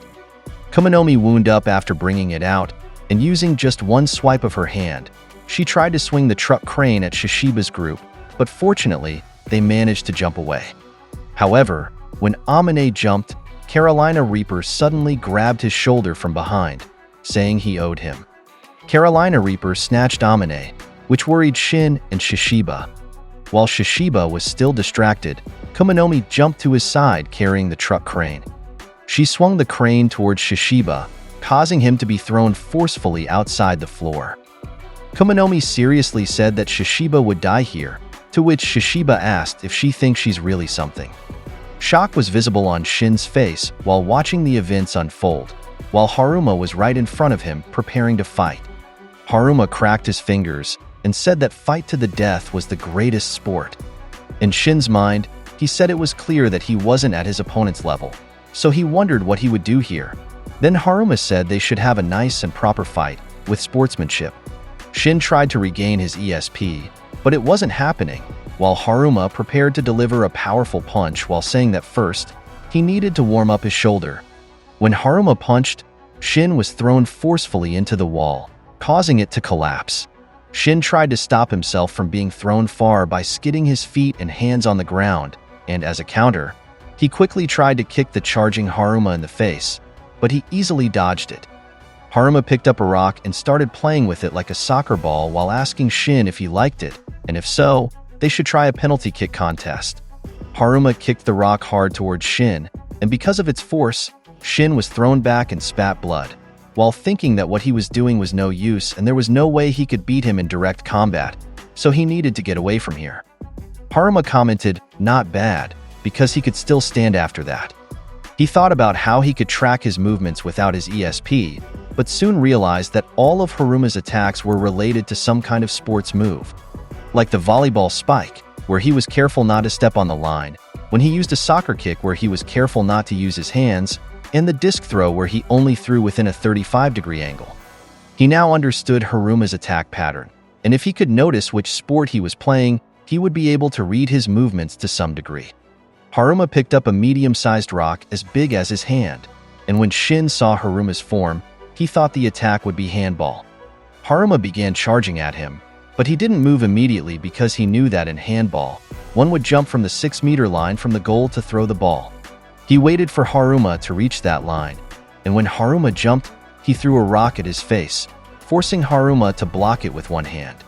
Haruma became irritated with him and called him a jerk in his mind, and shouted that what he did was a foul. As a follow-up, Shin quickly moved to Haruma's side, and after charging his gloves briefly, he punched him hard in the flank, with enough force to send him flying into a wall, destroying it. Shin was pleased that his idea was working, and he told Haruma that there were no rules when it came to killing, so what he did wasn't a foul. He also thought that this would remain true even if he was no longer an assassin. After the smoke from the impact dissipated, Haruma stood up from the cracked wall where he had been thrown, and commented that Shin was only saying those things because he didn't understand, which puzzled Shin. Haruma declared that he would teach this first-year student Shin a lesson right now and told him to listen carefully, which made Shin contemplate why he was being referred to as a first year. Haruma started explaining that the reason he cared about sports was because if he just killed people, it would be unfair. Shin then asked what he meant by unfair, so Haruma used himself and Shin as an example, stating that in terms of physical build, athleticism, talent for killing, charisma, and other aspects, the gap between them was too vast. He explained that a one-sided slaughter didn't feel good to him, adding that people had been calling him weird since then, but this was his style of fighting fairly, and that was within the rules of sports. Shin was dumbfounded in his thoughts and commented on what this nutjob was rambling about.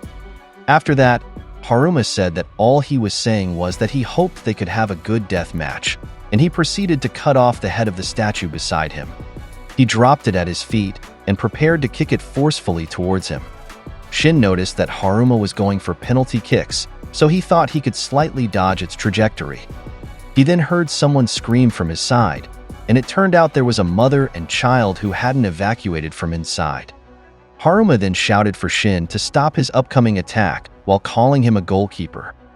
Shin was forced to face the trajectory of Haruma's attack, and using both hands, he attempted to stop it. However, due to the force and spin of the statue's head, he was pushed back, and before long he couldn't completely stop it, causing it to slide off his hands, but fortunately, it didn't hit the mother and child behind him. Shin's hands were smoking from the friction, and he became irritated at Haruma, calling him a jerk for risking the lives of innocent bystanders. He said he couldn't get caught up in Haruma's games and needed to find a way to turn this situation around.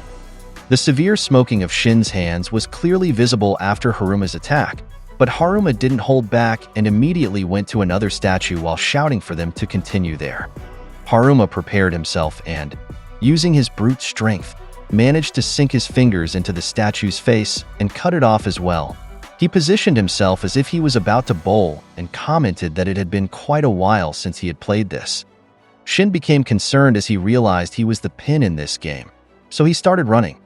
Haruma threw the ball, and when Shin saw that it seemed to veer away from his direction, he commented that it looked like a gutter ball, but unexpectedly, the trajectory of the head Haruma threw suddenly spiraled, solidly hitting his feet and affecting other statues around him.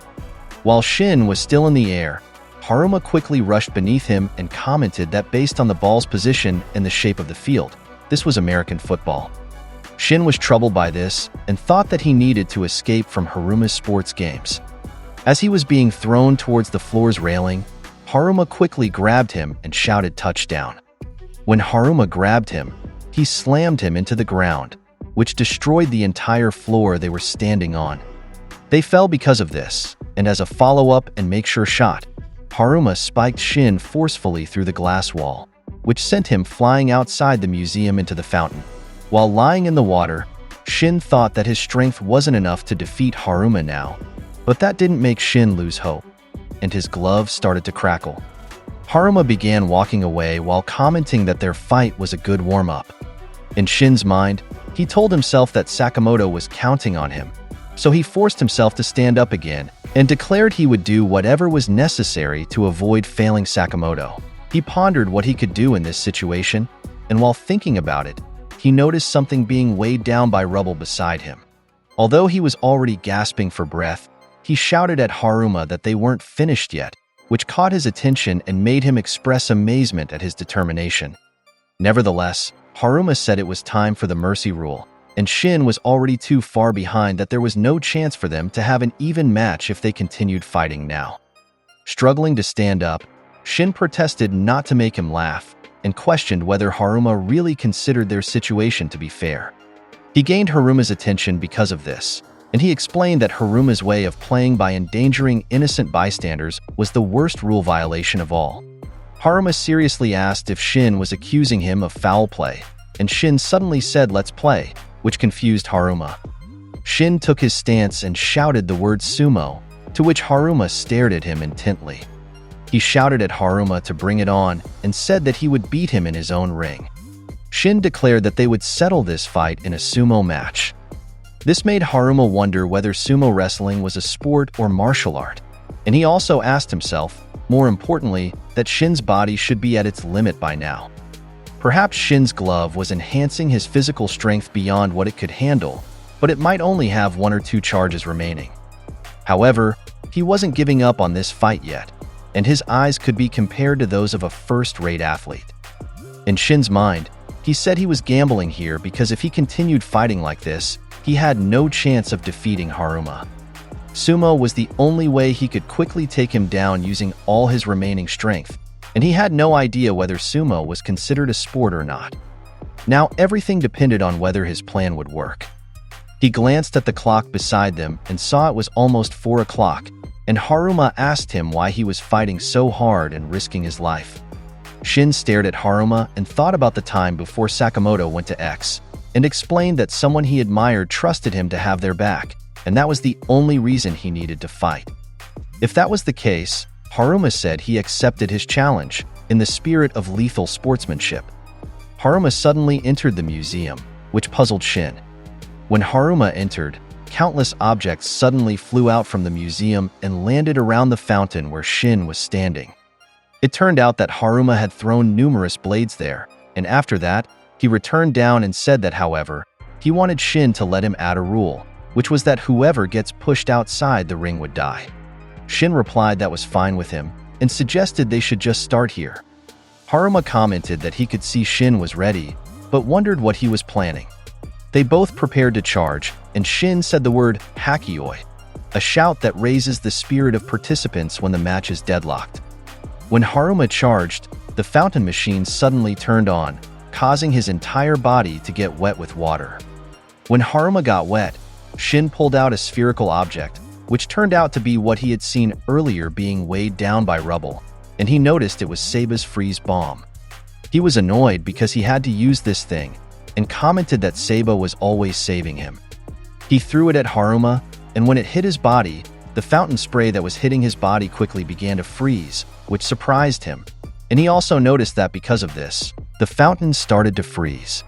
Haruma couldn't believe that Shin had been hiding such a weapon, but he just told him that his strikes still wouldn't work on him. Unexpectedly, Shin put earplugs in his own ears, and before long, Haruma realized what kind of attack he was going to do. Using the power of the gloves, Shin forcefully clapped his hands together, and the strength of the shockwave it released caused Haruma's eardrums to burst. After that, Shin commented that his strikes might not work, but an attack from inside the body would, and he mockingly added that, oh right, Haruma couldn't hear him anymore. The ice restraining Haruma also shattered after that attack, and he realized something else here. Shin wasn't trying to make him deaf, but rather wanted to affect his balance.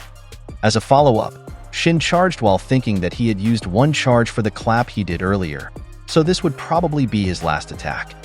He targeted Haruma's face here, and when he punched, it caused a powerful impact, but unexpectedly, Haruma could still stop his attack. Haruma commented here that even if their floor became a wall, it wouldn't be a problem if he could do ice climbing, and it turned out that he had buried his hand into the frozen ground. Shin found it hard to believe that his attack didn't work, and before he could even tell Haruma to get away from him, the latter had already destroyed his punching hand. His fingers were broken after Haruma squeezed his hand, and even his glove was damaged in the process.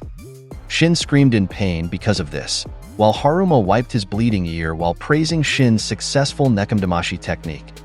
Haruma began approaching the injured Shin, and he noticed here that he couldn't walk straight. Shin's heart began beating faster from nervousness, and he thought that he needed to stop Haruma because he was afraid of what would happen to Sakamoto if he couldn't do it.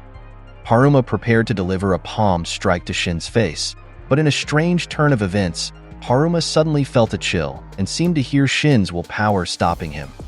Haruma was puzzled because his own body stopped the attack, and Shin noticed this. Shin commented in his mind that he didn't know what happened here, but he would take this chance, so he started charging an attack. It seemed Haruma couldn't do anything against Shin's incoming palm strike, and before long, it solidly hit his face, which sent him flying. Shin's palm strike landed on Haruma's face, causing him to fall heavily to the ground. He began twitching after his head hit the ground, while Shin also collapsed on the ground from exhaustion. Shin said in his mind that it was over, and that was all the strength he had left, as his entire body ached and he could barely breathe.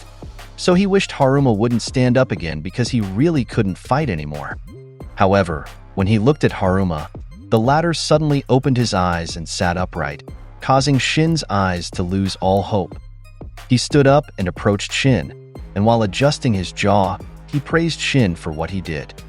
He also questioned what happened earlier when his body suddenly froze up for a moment, asking what Shin had done to him. Shin replied that if he was going to kill him, he should just hurry up and do it.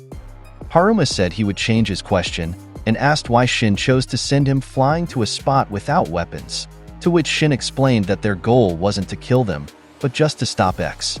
Haruma fell silent for a moment at this and commented that he understood, and he started walking away from Shin.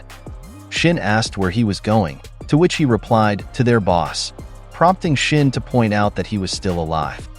Haruma said that he was alive but not a threat, so he had no time to waste on him. Shin shouted for him to wait, causing Haruma to stop, and explained that he was the first to leave the ring, so he lost in sumo. He was so upset that he really wanted to kill Shin, but beating him up after the match would be a violation of his killing sportsmanship, which caught Shin's attention. Haruma bid farewell to him and explained that he would be happy to have a rematch whenever, that is if they were both still alive when they met again. While Haruma was walking in a museum hall, it wasn't long before he felt extraordinary pain, and he started sweating and spitting blood. His mouth started throbbing and blood flowed from it, and it turned out he was really hit hard by Shin's attack earlier when he said in his mind that he was surprised by the strength of that last attack. His body weakened at this, and he just sat down beside a statue. He started explaining that this was why he couldn't give up on sports, but in his current state, Kumanomi would surely be pissed off at him again. While that was happening, we moved to the first floor east wing of the exhibit, and here the battle between Carolina Reaper and Amane was intensifying. Carolina Reaper tried to blast Amane with his flame breath, but he couldn't hit him, so he started getting irritated. As a counter, Amane quickly charged at him, and using his four-section staff, he swiftly cut his back. Carolina Reaper was trembling with anger at this and asked if these little scratches of Amane's were what he used to cut off his brother's arm, to which Amane irritably replied that they were the ones who first caused trouble at JCC. Because Amane moved nimbly, Carolina Reaper tried to trap him inside a ring of fire, and concern was visible on Amane's face when he did this. Carolina Reaper explained here that torture is actually all about the time spent anticipating the pain.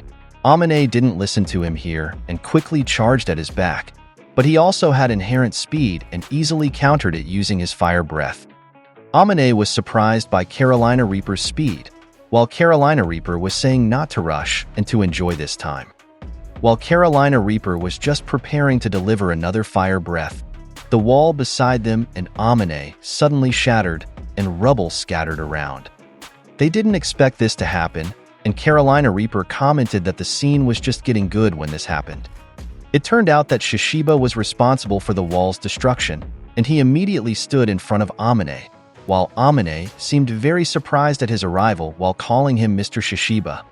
Because of this, Shishiba commented that it seemed he really knew him, to which Amane agreed and said he remembered that he was always with his father before.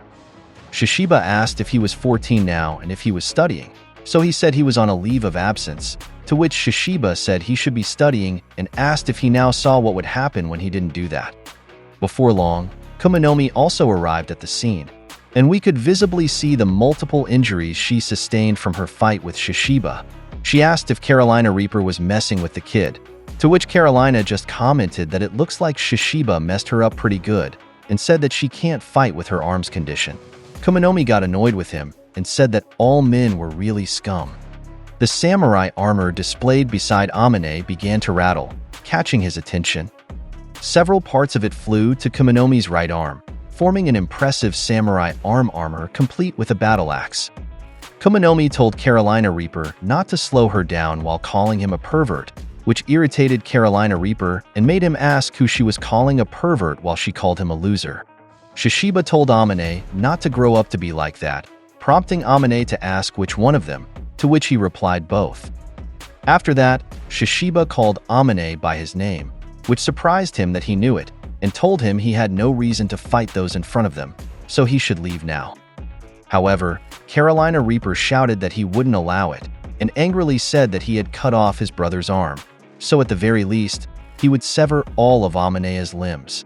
Seemingly proud, Shishiba asked Amane if what Carolina Reaper was saying was true, calling him little troublemaker, which confused Amane and made him wonder why Shishiba seemed happy about it. Amane replied that they shouldn't treat him like a child.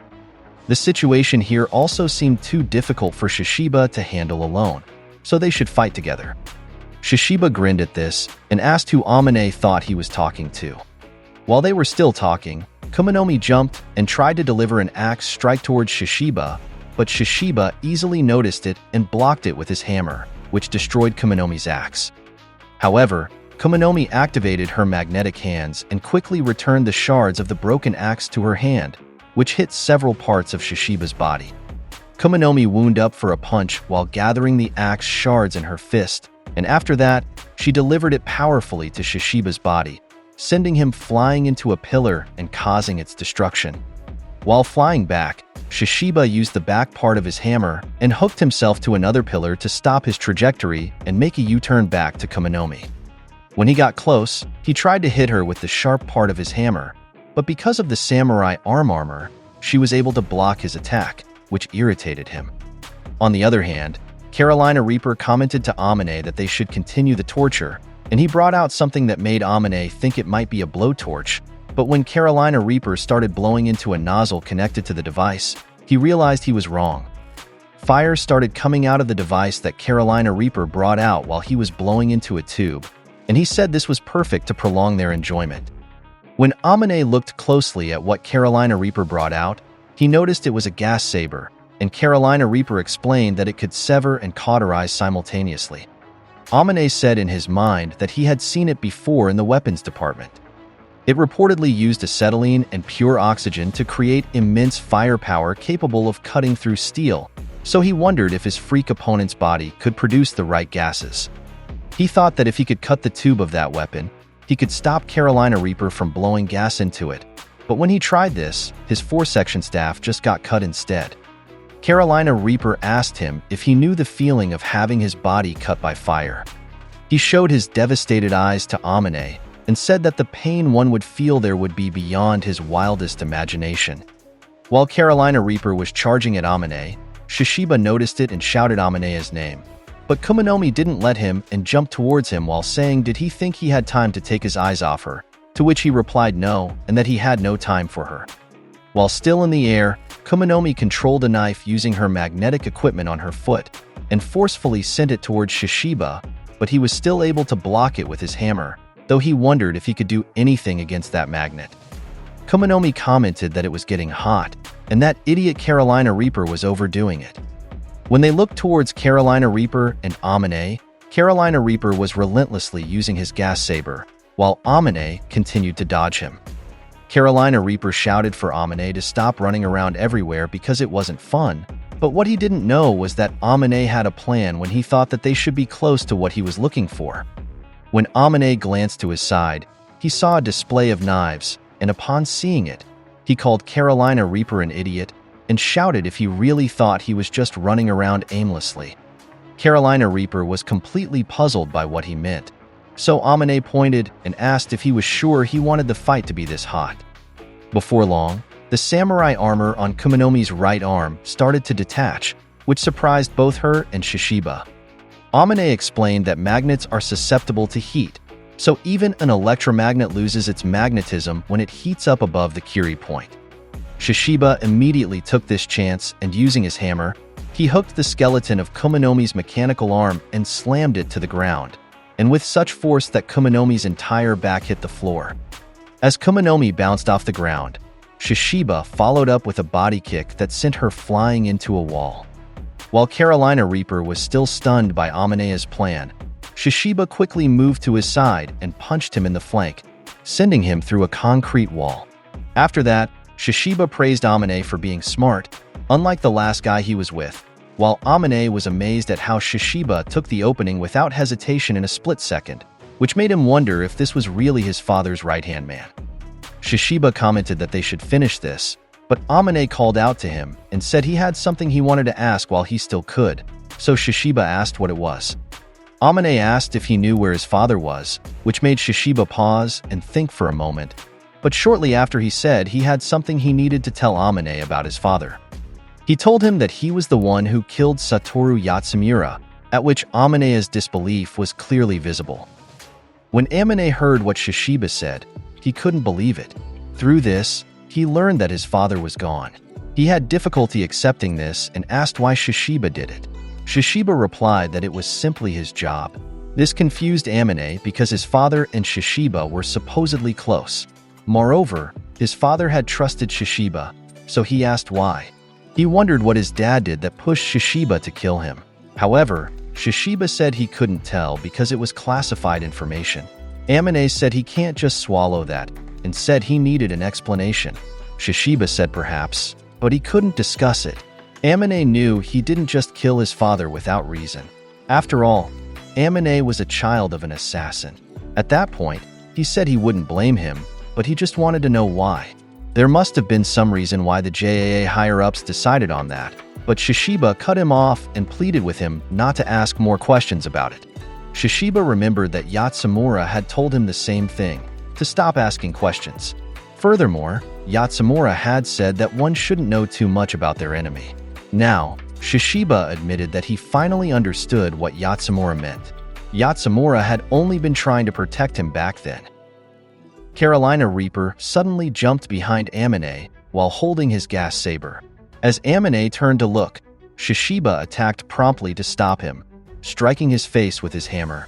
However, Carolina Reaper's weapon still managed to hit him, causing his side to bleed. Carolina Reaper became irritated by this. Although he was also bleeding from Shishiba's attack, Amane noticed that the wound on his side was severe.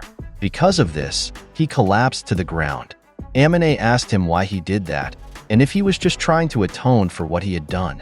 "That's a good question," Shishiba replied, "but it's hard to say."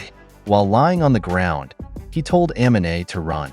However, Amane thought to himself that Shishiba's wound was very deep, and he didn't know what would happen if he just left him there.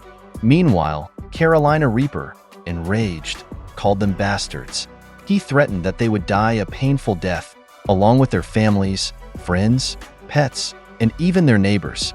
He added that in a small, dark room, he would carve them into little pieces while they were still alive. Suddenly, Kumanomi jumped behind Amine, causing him to ready his weapon. But just as Kumanomi was about to attack, a buzzsaw emerged from below, blocking her path. It cut through the floor between the two of them, which puzzled Amine. The buzzsaw moved in a straight line, prompting Carolina Reaper to warn Kumanomi to be careful. However, it cut a hole exactly where he was standing, causing him to fall through to the level below. Amine looked down at the hole due to the noise when suddenly, Carolina Reaper's dismembered body burst out from it. A hand suddenly rose up. It belonged to Osaragi, who crawled out like Sadako with her long hair covering her face. Fear was evident on both Amine's and Kumanomi's faces at her entrance. Shishiba recognized and called out to her. She approached him and told him to wait, saying she would come back for him. She insisted that he must not die. Suddenly, Osaragi began choking Amine, which confused him. She asked if he was the one who did that to Shishiba. Kumanomi wondered to herself who this woman was. Shishiba then became worried when he saw how angry she was. He tried to stop her, but Osaragi simply asked Amine if he was ready to die. Meanwhile, in the storage vault beneath the museum, Nagumo was watching X as he staggered around. In his thoughts, Nagumo was certain that the laceration had penetrated X's heart, so why wasn't he dead yet? While X was still struggling, he suddenly laughed and said they all looked like dopes. Both Asaki and Nagumo were shocked by his sudden change in aura. X added that compared to the fatso they knew, Nagumo hadn't changed at all. He smiled and said how boring it was. Nagumo was stunned and asked if he was a cow. Meanwhile, Sakamoto descended towards the underground special exhibitions vault. Thinking it was still quite far, he decided to take a shortcut. He suddenly recalled his phone call with Wutong. According to Wutong, they said when they confronted X in Thailand, they noticed a different personality emerge, their friend who was supposedly dead. He thought it was a form of multiple personality disorder. Sakamoto mentioned seeing something similar in movies. Wutong explained that when a person experiences intense stress over a long period or repeated traumatic incidents, sometimes a separate personality forms to deal with the unbearable suffering. Back underground where X was, he greeted Nagumo with "long time no see." Nagumo found this strange. He said he never thought X had a sense of humor, but his impression of a cow was incredibly detailed. "What a bummer," X replied. He said Nagumo was right in front of him, a child of a famous spy family, yet he couldn't recognize his friend. Nagumo was surprised by this statement and wondered how they knew about his family. The speech, expressions, posture, and mannerisms were exactly like a cow's, and so he wondered what was happening. Meanwhile, X asked where Sakamoto was. He added that they had met in Thailand, but explaining what happened would be too much hassle. Nagumo was shocked. X continued talking, mentioning that Sakamoto had gotten married and had a child. He asked if his wife was cute and whom the child resembled. He laughed, saying that finally, Sakamoto lost his virginity. Nagumo thought to himself that this one-sided conversation, this rapid-fire speech without tact, this was definitely a cow. Suddenly, the JAA chairman Asaki shouted, ordering him to kill her. Nagumo looked at him while X just smiled. Asaki was irritated by their relaxed, small talk. He asked what she was doing inside K. He insisted that he had seen a cow die back then, while Nagumo remained confused by the situation. X, or rather his cow persona, challenged him to kill him again, asking why he was hesitating. Asaki called him a creepy ghost. Just then, Sakamoto jumped down from above, with a clearly strong impact on Asaki's body. Sakamoto had come from the upper floor, creating a hole in the ceiling, which worried Nagumo. Sakamoto had landed on the chairman, thinking it was Yuzuki. X, or his cow persona, was furious, saying they looked nothing alike, while calling him fatso.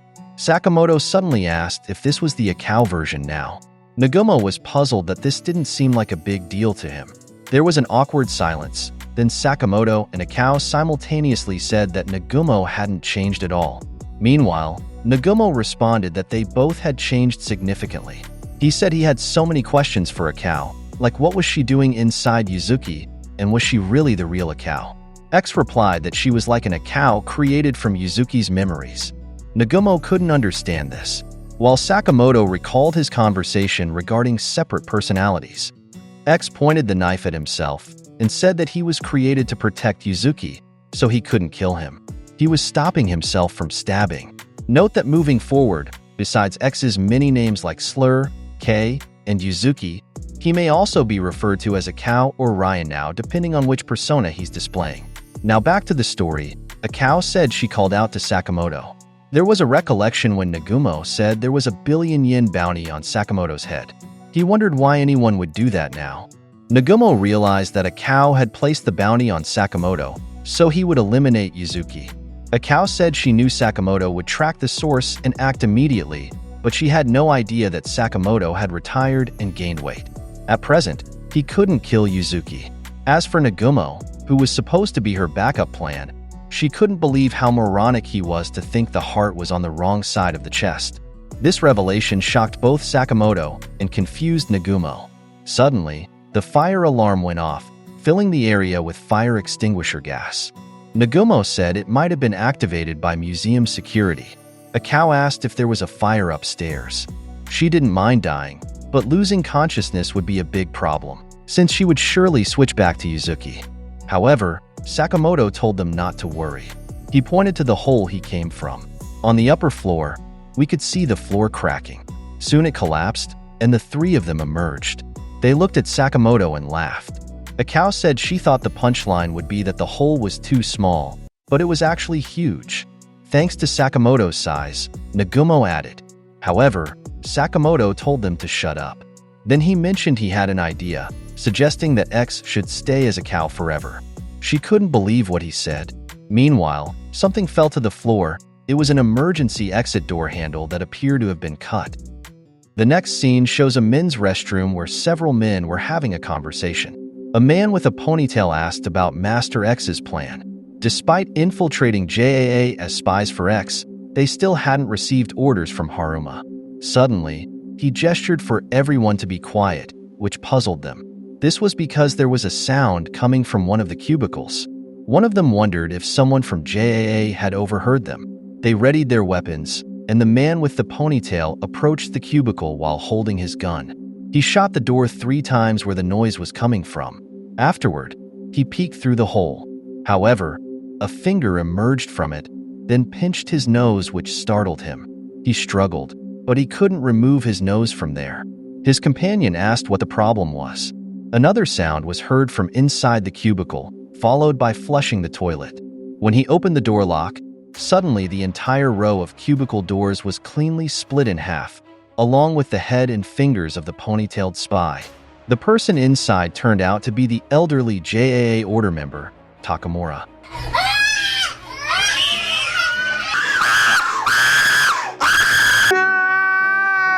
Hello, Daddy? The remaining spies broke into a cold sweat after witnessing what happened. One of them pointed his gun at Takamura, but when he fired, Takamura simply blocked it using his katana handle. Takamura moved closer and slightly opened his katana near the man's neck, causing it to be sliced as blood gushed out. Another man inside was curious about Takamura's identity. He was about to shoot him, but his hand and head were also sliced off. Only one man remained, however. He was just sitting terrified on the floor next to the trash can.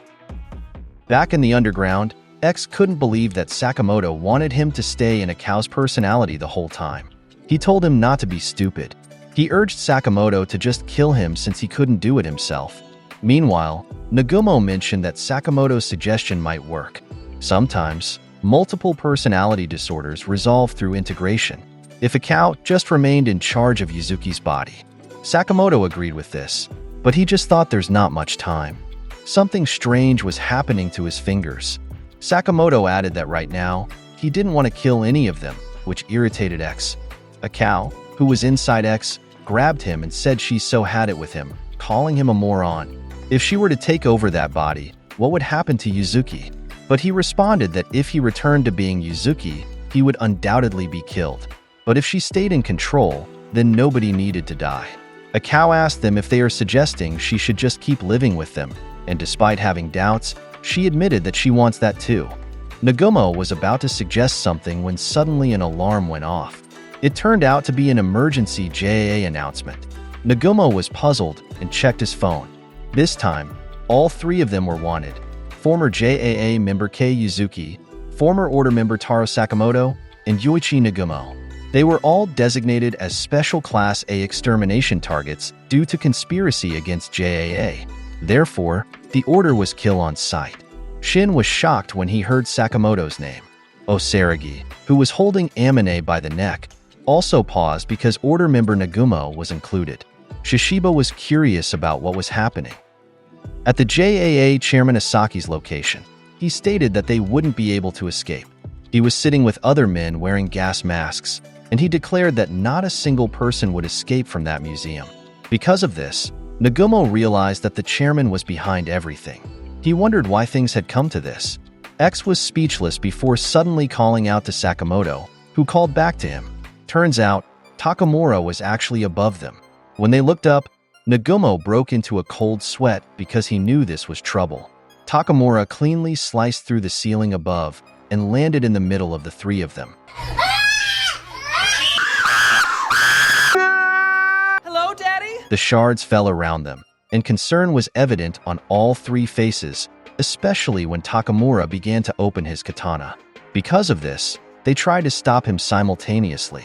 X used his sword whip, while Nagumo drew his blade, and Sakamoto punched the tip of Takamura's sheath. However, even with all three of them working together, the katana still opened, which worried them. This forced all three to quickly jump away when he counterattacked. He returned the blade to its sheath and approached to attack again. All three nimbly retreated. Nevertheless, his blade still caught X's body. Takamura continued mumbling with his eyes closed, while Nagumo pulled X closer to where Sakamoto is. X was clearly struggling from his wound. Sakamoto then wondered if they had done anything to anger Mr. Takamura. Nagumo insisted that it was because they had been marked as Special Class A extermination targets. To Mr. Takamura now, they were enemies. X suddenly asked why Nagumo had saved him, but Nagumo just told him to shut up. He closed his eyes and contemplated what he was doing. A lot of his friends died because of Yuzuki, so he knows he should be eliminated. A cow was just a persona created from his memories, and she no longer existed in this world, except inside him. Therefore, he suggested to Yuzuki and a cow that for old time's sake, he couldn't finish his statement because Takamura quickly moved behind him while still mumbling. Sakamoto was shocked and tried to warn him, but Takamura drew his katana before Nagumo could position himself. As a result, Nagumo's blade was split and his body was slashed. Bleeding, he thought again about what he was really doing.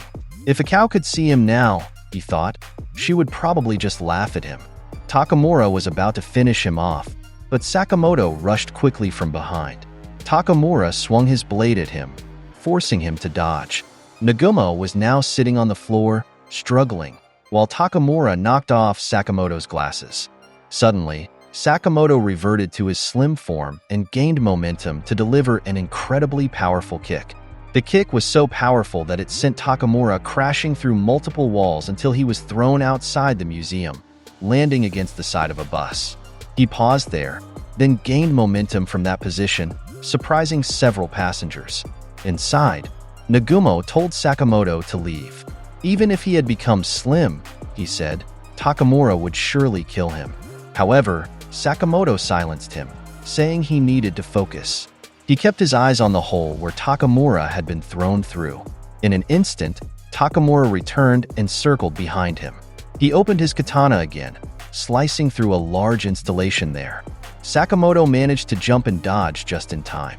From above, Sakamoto prepared to deliver another powerful kick to Takamura's nape. However, Takamura just blocked it with his katana sheath, which Sakamoto couldn't believe. Holding his weapon in his left hand, Takamura managed to slice through a large portion of the museum, all the way to the top. Sakamoto desperately tried to escape and dodge that attack. He thought that compared to when he was in the order, Takamura had become even stronger now.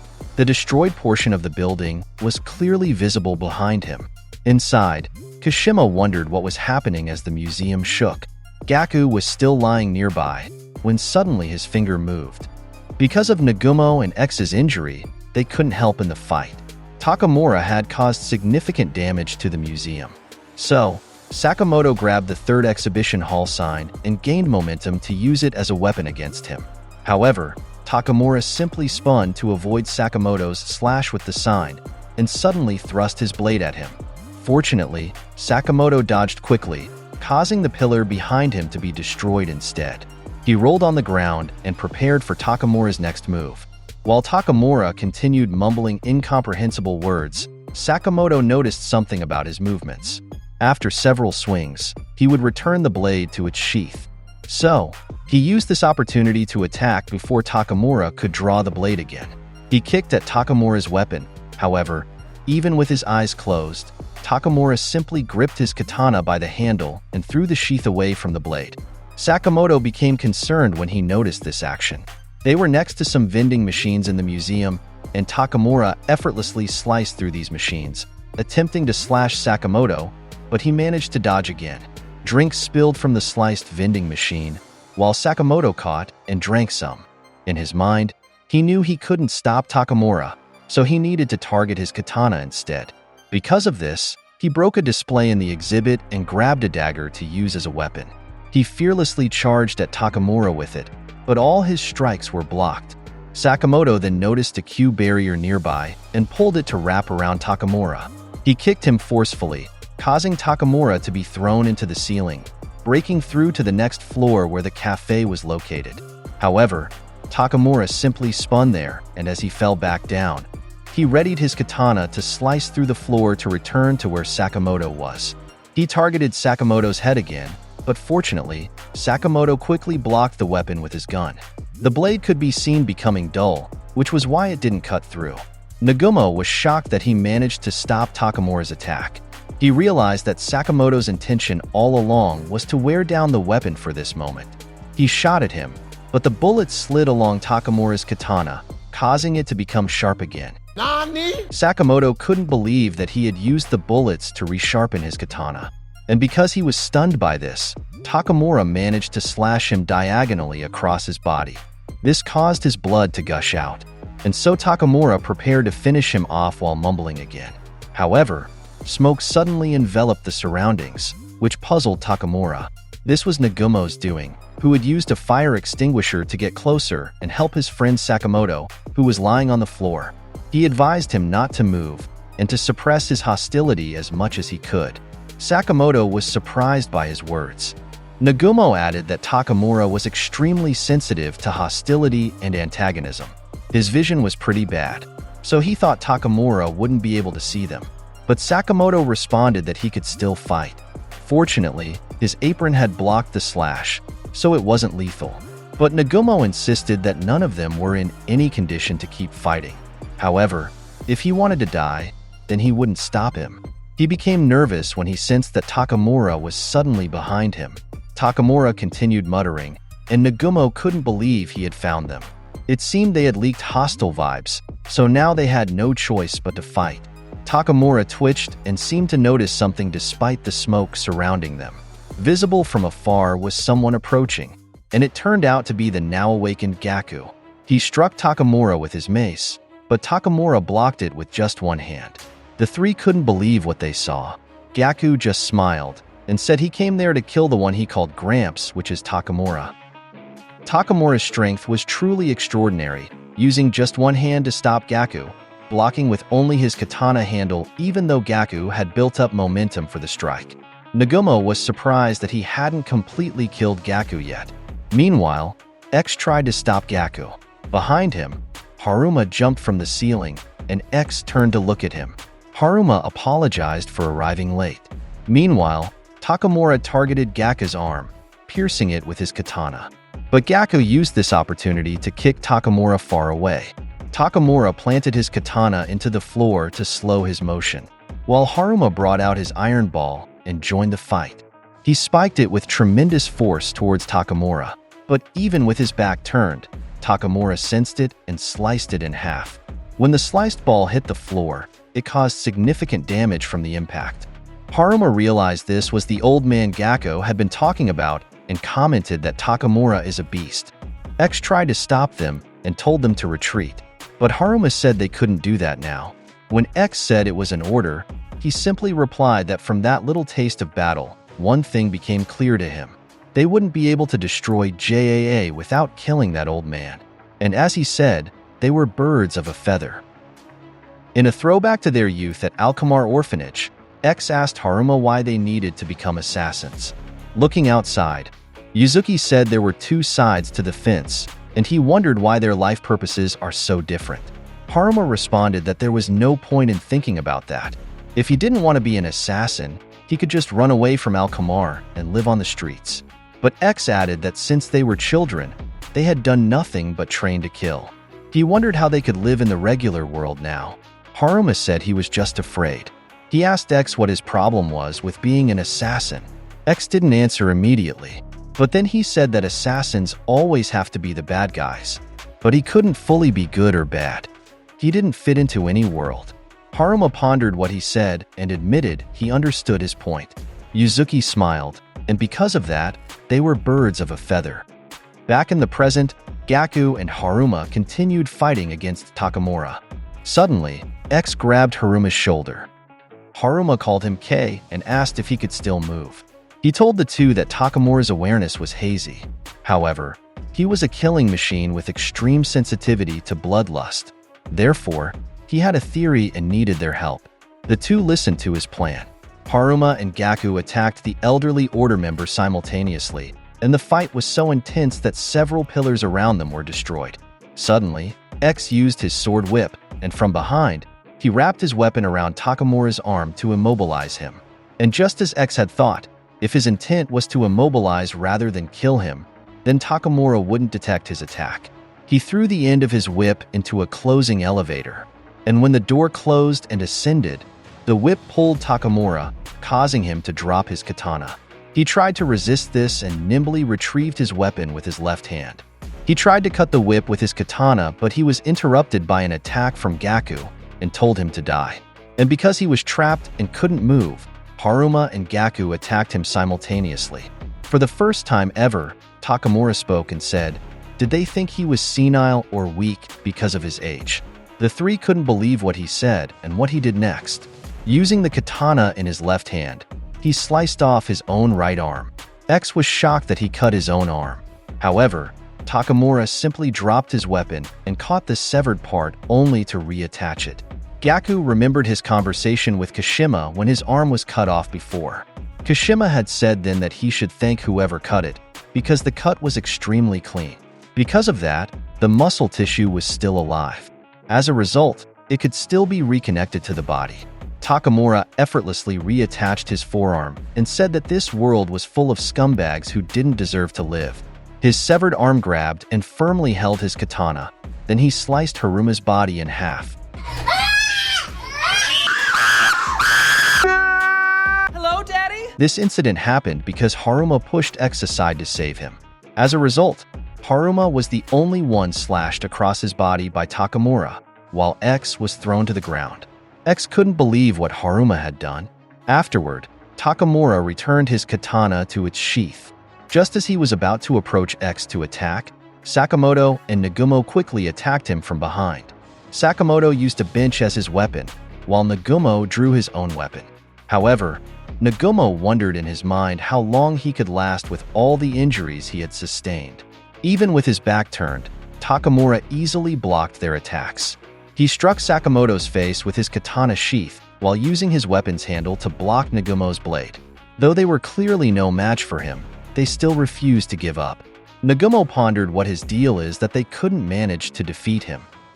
Meanwhile, Gaku jumped from behind to attack the elderly order member. However, Takamura simply pointed his katana at Gaku's face, which shocked the other two. But instead of the blade piercing through his head, Gaku managed to bite the tip of the katana. Although it cut the right side of his face, he succeeded in breaking it. He suddenly grabbed Takamura by his clothes and pulled him, using the broken blade to strike his face. While he managed to do this, Takamura stabbed the other part of the broken katana into Gaku's chest. Though the right side of Takamura's face was slashed, including his eye, he remained standing while Gaku fell. This worried Sakamoto greatly. Moments later, using his damaged blade, Takamura slashed both Sakamoto and Nagumo across their bodies. They hadn't anticipated that attack and admitted they had no ability to defeat him. They were all dead. X could only stare at the fallen bodies of Gaku and Haruma, unable to believe what had happened. He remembered their past together with the other members of the Al-Kamara orphanage group. He couldn't help but think about Ryan Akao. Because of this, he could do nothing but scream, overwhelmed by the events, especially the deaths of his friends. X cried out that they always took his family away from him. He couldn't hold back his tears as he wondered why they did this to him. Meanwhile, as X knelt on the ground, Takamura prepared to finish him off. X became anxious as he seemed to hear voices. Takamura again started muttering incomprehensible words. X's aura changed, and he appeared confused by the events. He asked who he was and told him to leave. Nevertheless, Takamura approached him and attacked with his katana. He targeted X's head. Sakamoto suddenly remembered his conversation with Wutong, where he mentioned that X's split personality was a way to overcome extreme stress or shocking experiences. It was how he dealt with unbearable pain. While lying on the ground, Sakamoto thought that X might have created another new personality. He was shocked to witness how X grabbed Takamura's katana and used it to slice through Takamura's body and arm, something the elderly order member hadn't anticipated. Both Nagumo and Sakamoto were astonished by what had happened. Finally, X succeeded in defeating Takamura. However, his new persona turned out to be Takamura's. Like him, he began muttering strange words. From a distance, Sakamoto became worried when he noticed the change in X or Yuzuki. He turned to look at Nagumo and called out to him, but he remained unresponsive while lying face down on the ground. He approached to check on his condition and noticed that his body had become hypothermic. This was a problem since they both had lost too much blood, so they needed to leave the building immediately. Despite his difficulty, he carried Nagumo on his back and told him not to die. While walking, Sakamoto recalled what happened to X. He thought about X's final movements and seemed to realize something. Nagumo's body gradually slipped from his back as Sakamoto also grew weak from his serious injuries. Fortunately, Shin saw them and ran toward him. Sakamoto was relieved to see that Shin was okay, but then he lost consciousness. They left the museum, and the scene shifted to another location. Sakamoto was still unconscious, while his companions were arguing what to give him to wake him up. One said that their boss would wake up if he smelled food. Another retorted that he wasn't an animal. When he opened his eyes, he was greeted by the faces of the arguing Shin and Liu. He was puzzled to see them, while the bed he was lying on was full of various foods. Sakamoto was curious about where he is, and it turned out he was in Granny Mia's clinic. He was surprised to hear that a week had already passed. Granny Mia clarified that a week ago, Shin had brought his bloody body there. She actually thought he was already dead. Shin asked if he didn't remember collapsing at the art museum. Wutong was also there with them. Shin recounted that he tried to carry both Sakamoto and Nagumo out of the museum, but he encountered Amane, who was being chased by Osaragi. Amane asked him for help. Shin was annoyed because he thought everything was over. Fortunately, Natsuki showed up at that moment. And now, everyone had been evacuated and was safe at the JCC and other locations. Sakamoto sat up and was relieved that everyone was okay. However, Shin added that they now had a problem. The JAA was currently mobilizing its entire force to search for him. Outside the Sakamoto store, numerous JAA members could be seen. Inside, someone even asked his wife Aoi if Sakamoto was there. She simply replied that he should buy something there. Just then, she received a message on her phone from Shin saying that Sakamoto had woken up, which made her happy. Meanwhile, on a special news program for assassins, STV Assassin News, the anchor reported that the damages from last week's attack on Okatabe Art Museum had exceeded 20 billion yen. The floaters were still continuing their restoration activities. The principal culprits of the incident were identified as Taro Sakamoto, Yoichi Nagumo, and Kei Yuzuki, who had been designated as Special Class A extermination targets. Currently, the investigation department was searching for these targets to determine their whereabouts. They added that this was only the second time a special Class A extermination had been designated among JAA operatives. Sakamoto and the others were watching this news at Granny Mia's clinic. Meanwhile, Nagumo had actually awakened, but when Shin turned around to check on him, he pretended to still be asleep. However, Shin knew he was acting. He asked him how long he had been awake, and Nagumo admitted it had been since yesterday. While stretching his arms, he greeted Granny Mia with a long time no see. Granny Mia called him a tough little whippersnapper. From the side, Wutong then spoke and addressed Sakamoto. He asked if it wasn't time to tell them what happened at the art museum, including what happened to X. Because of this, Sakamoto recounted the entire events of last week. Shin was in disbelief to learn that X had taken Takamura's life. Wutong was curious about whether Takamura was really that freaky. While smoking, Granny Mia responded that given the injuries of those two, Takamura was certainly deserving of being called the toughest guy in the assassin world. She had heard rumors about him when she was young. That's why she was impressed to learn that someone had managed to kill him. Lu asked how X had managed to kill someone like Takamura. Sakamoto clarified that it wasn't X, which Nagumo agreed with. From his final attack and from his movements when he left, Sakamoto was 100% sure that Yuzuki had become Takamura. Everyone was surprised by this revelation. Wutong asked if he meant that Takamura's persona had taken over X. That's right, Sakamoto answered. Shin confirmed this with Nagumo, who said that at first, he thought his eyes were deceiving him. But when he thought about it carefully, he believed that the only person capable of killing Takamura was Takamura himself. Lu was confused about the concept of taking over someone else's persona. She asked if that was really possible. Even Shin couldn't grasp it. He thought they were both just freaking out about what happened. He asked for Wutong's opinion, who was quietly thinking at the side. Wutong explained that Slur's multiple personality disorder was triggered by extreme stress. He said it was just his hypothesis, but the psychological stress of watching his friends being killed one by one, plus his fear of Takamura, might have triggered Yuzuki's self-preservation instinct. Therefore, to face Takamura, he created a new persona for himself.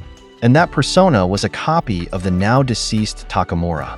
Wutong added that this was the worst-case scenario imaginable. The scene shifted to an open courtyard, where Order members Shishiba and Osaragi were walking. They had a meeting there. Someone mentioned they were late by 1 minute and 14 seconds, asking what they had to say about that. Shishiba responded that the person was as nitpicky as ever. He asked what difference a minute made and what could he do about it. The person replied that he could kill him. Shishiba challenged him to try, but the man asked if Shishiba expected him to work for free. The man speaking was Oki from the Order. He said that if Shishiba wanted to hire him for a job, he should pay and go through the JAA. He would kill him any way he wanted. Shishiba was irritated by his response. Kamahari was also there and stopped their discussion. He asked why they were called there. Oki explained that while he was overseas on assignment, 2 Order members had died, 2 had left the force, and several JAA branches had been destroyed. He was extremely disappointed in them. However, he said it was the leader's fault when their underlings screwed up. Therefore, he stated he would take responsibility for it and die after the mission was complete. It seemed that's what his 3 companions wanted, but Shishiba asked what his final act would be. Oki replied that he would correct the wrong in the name of the Order, and he was referring to none other than Sakamoto, Nagumo, and X.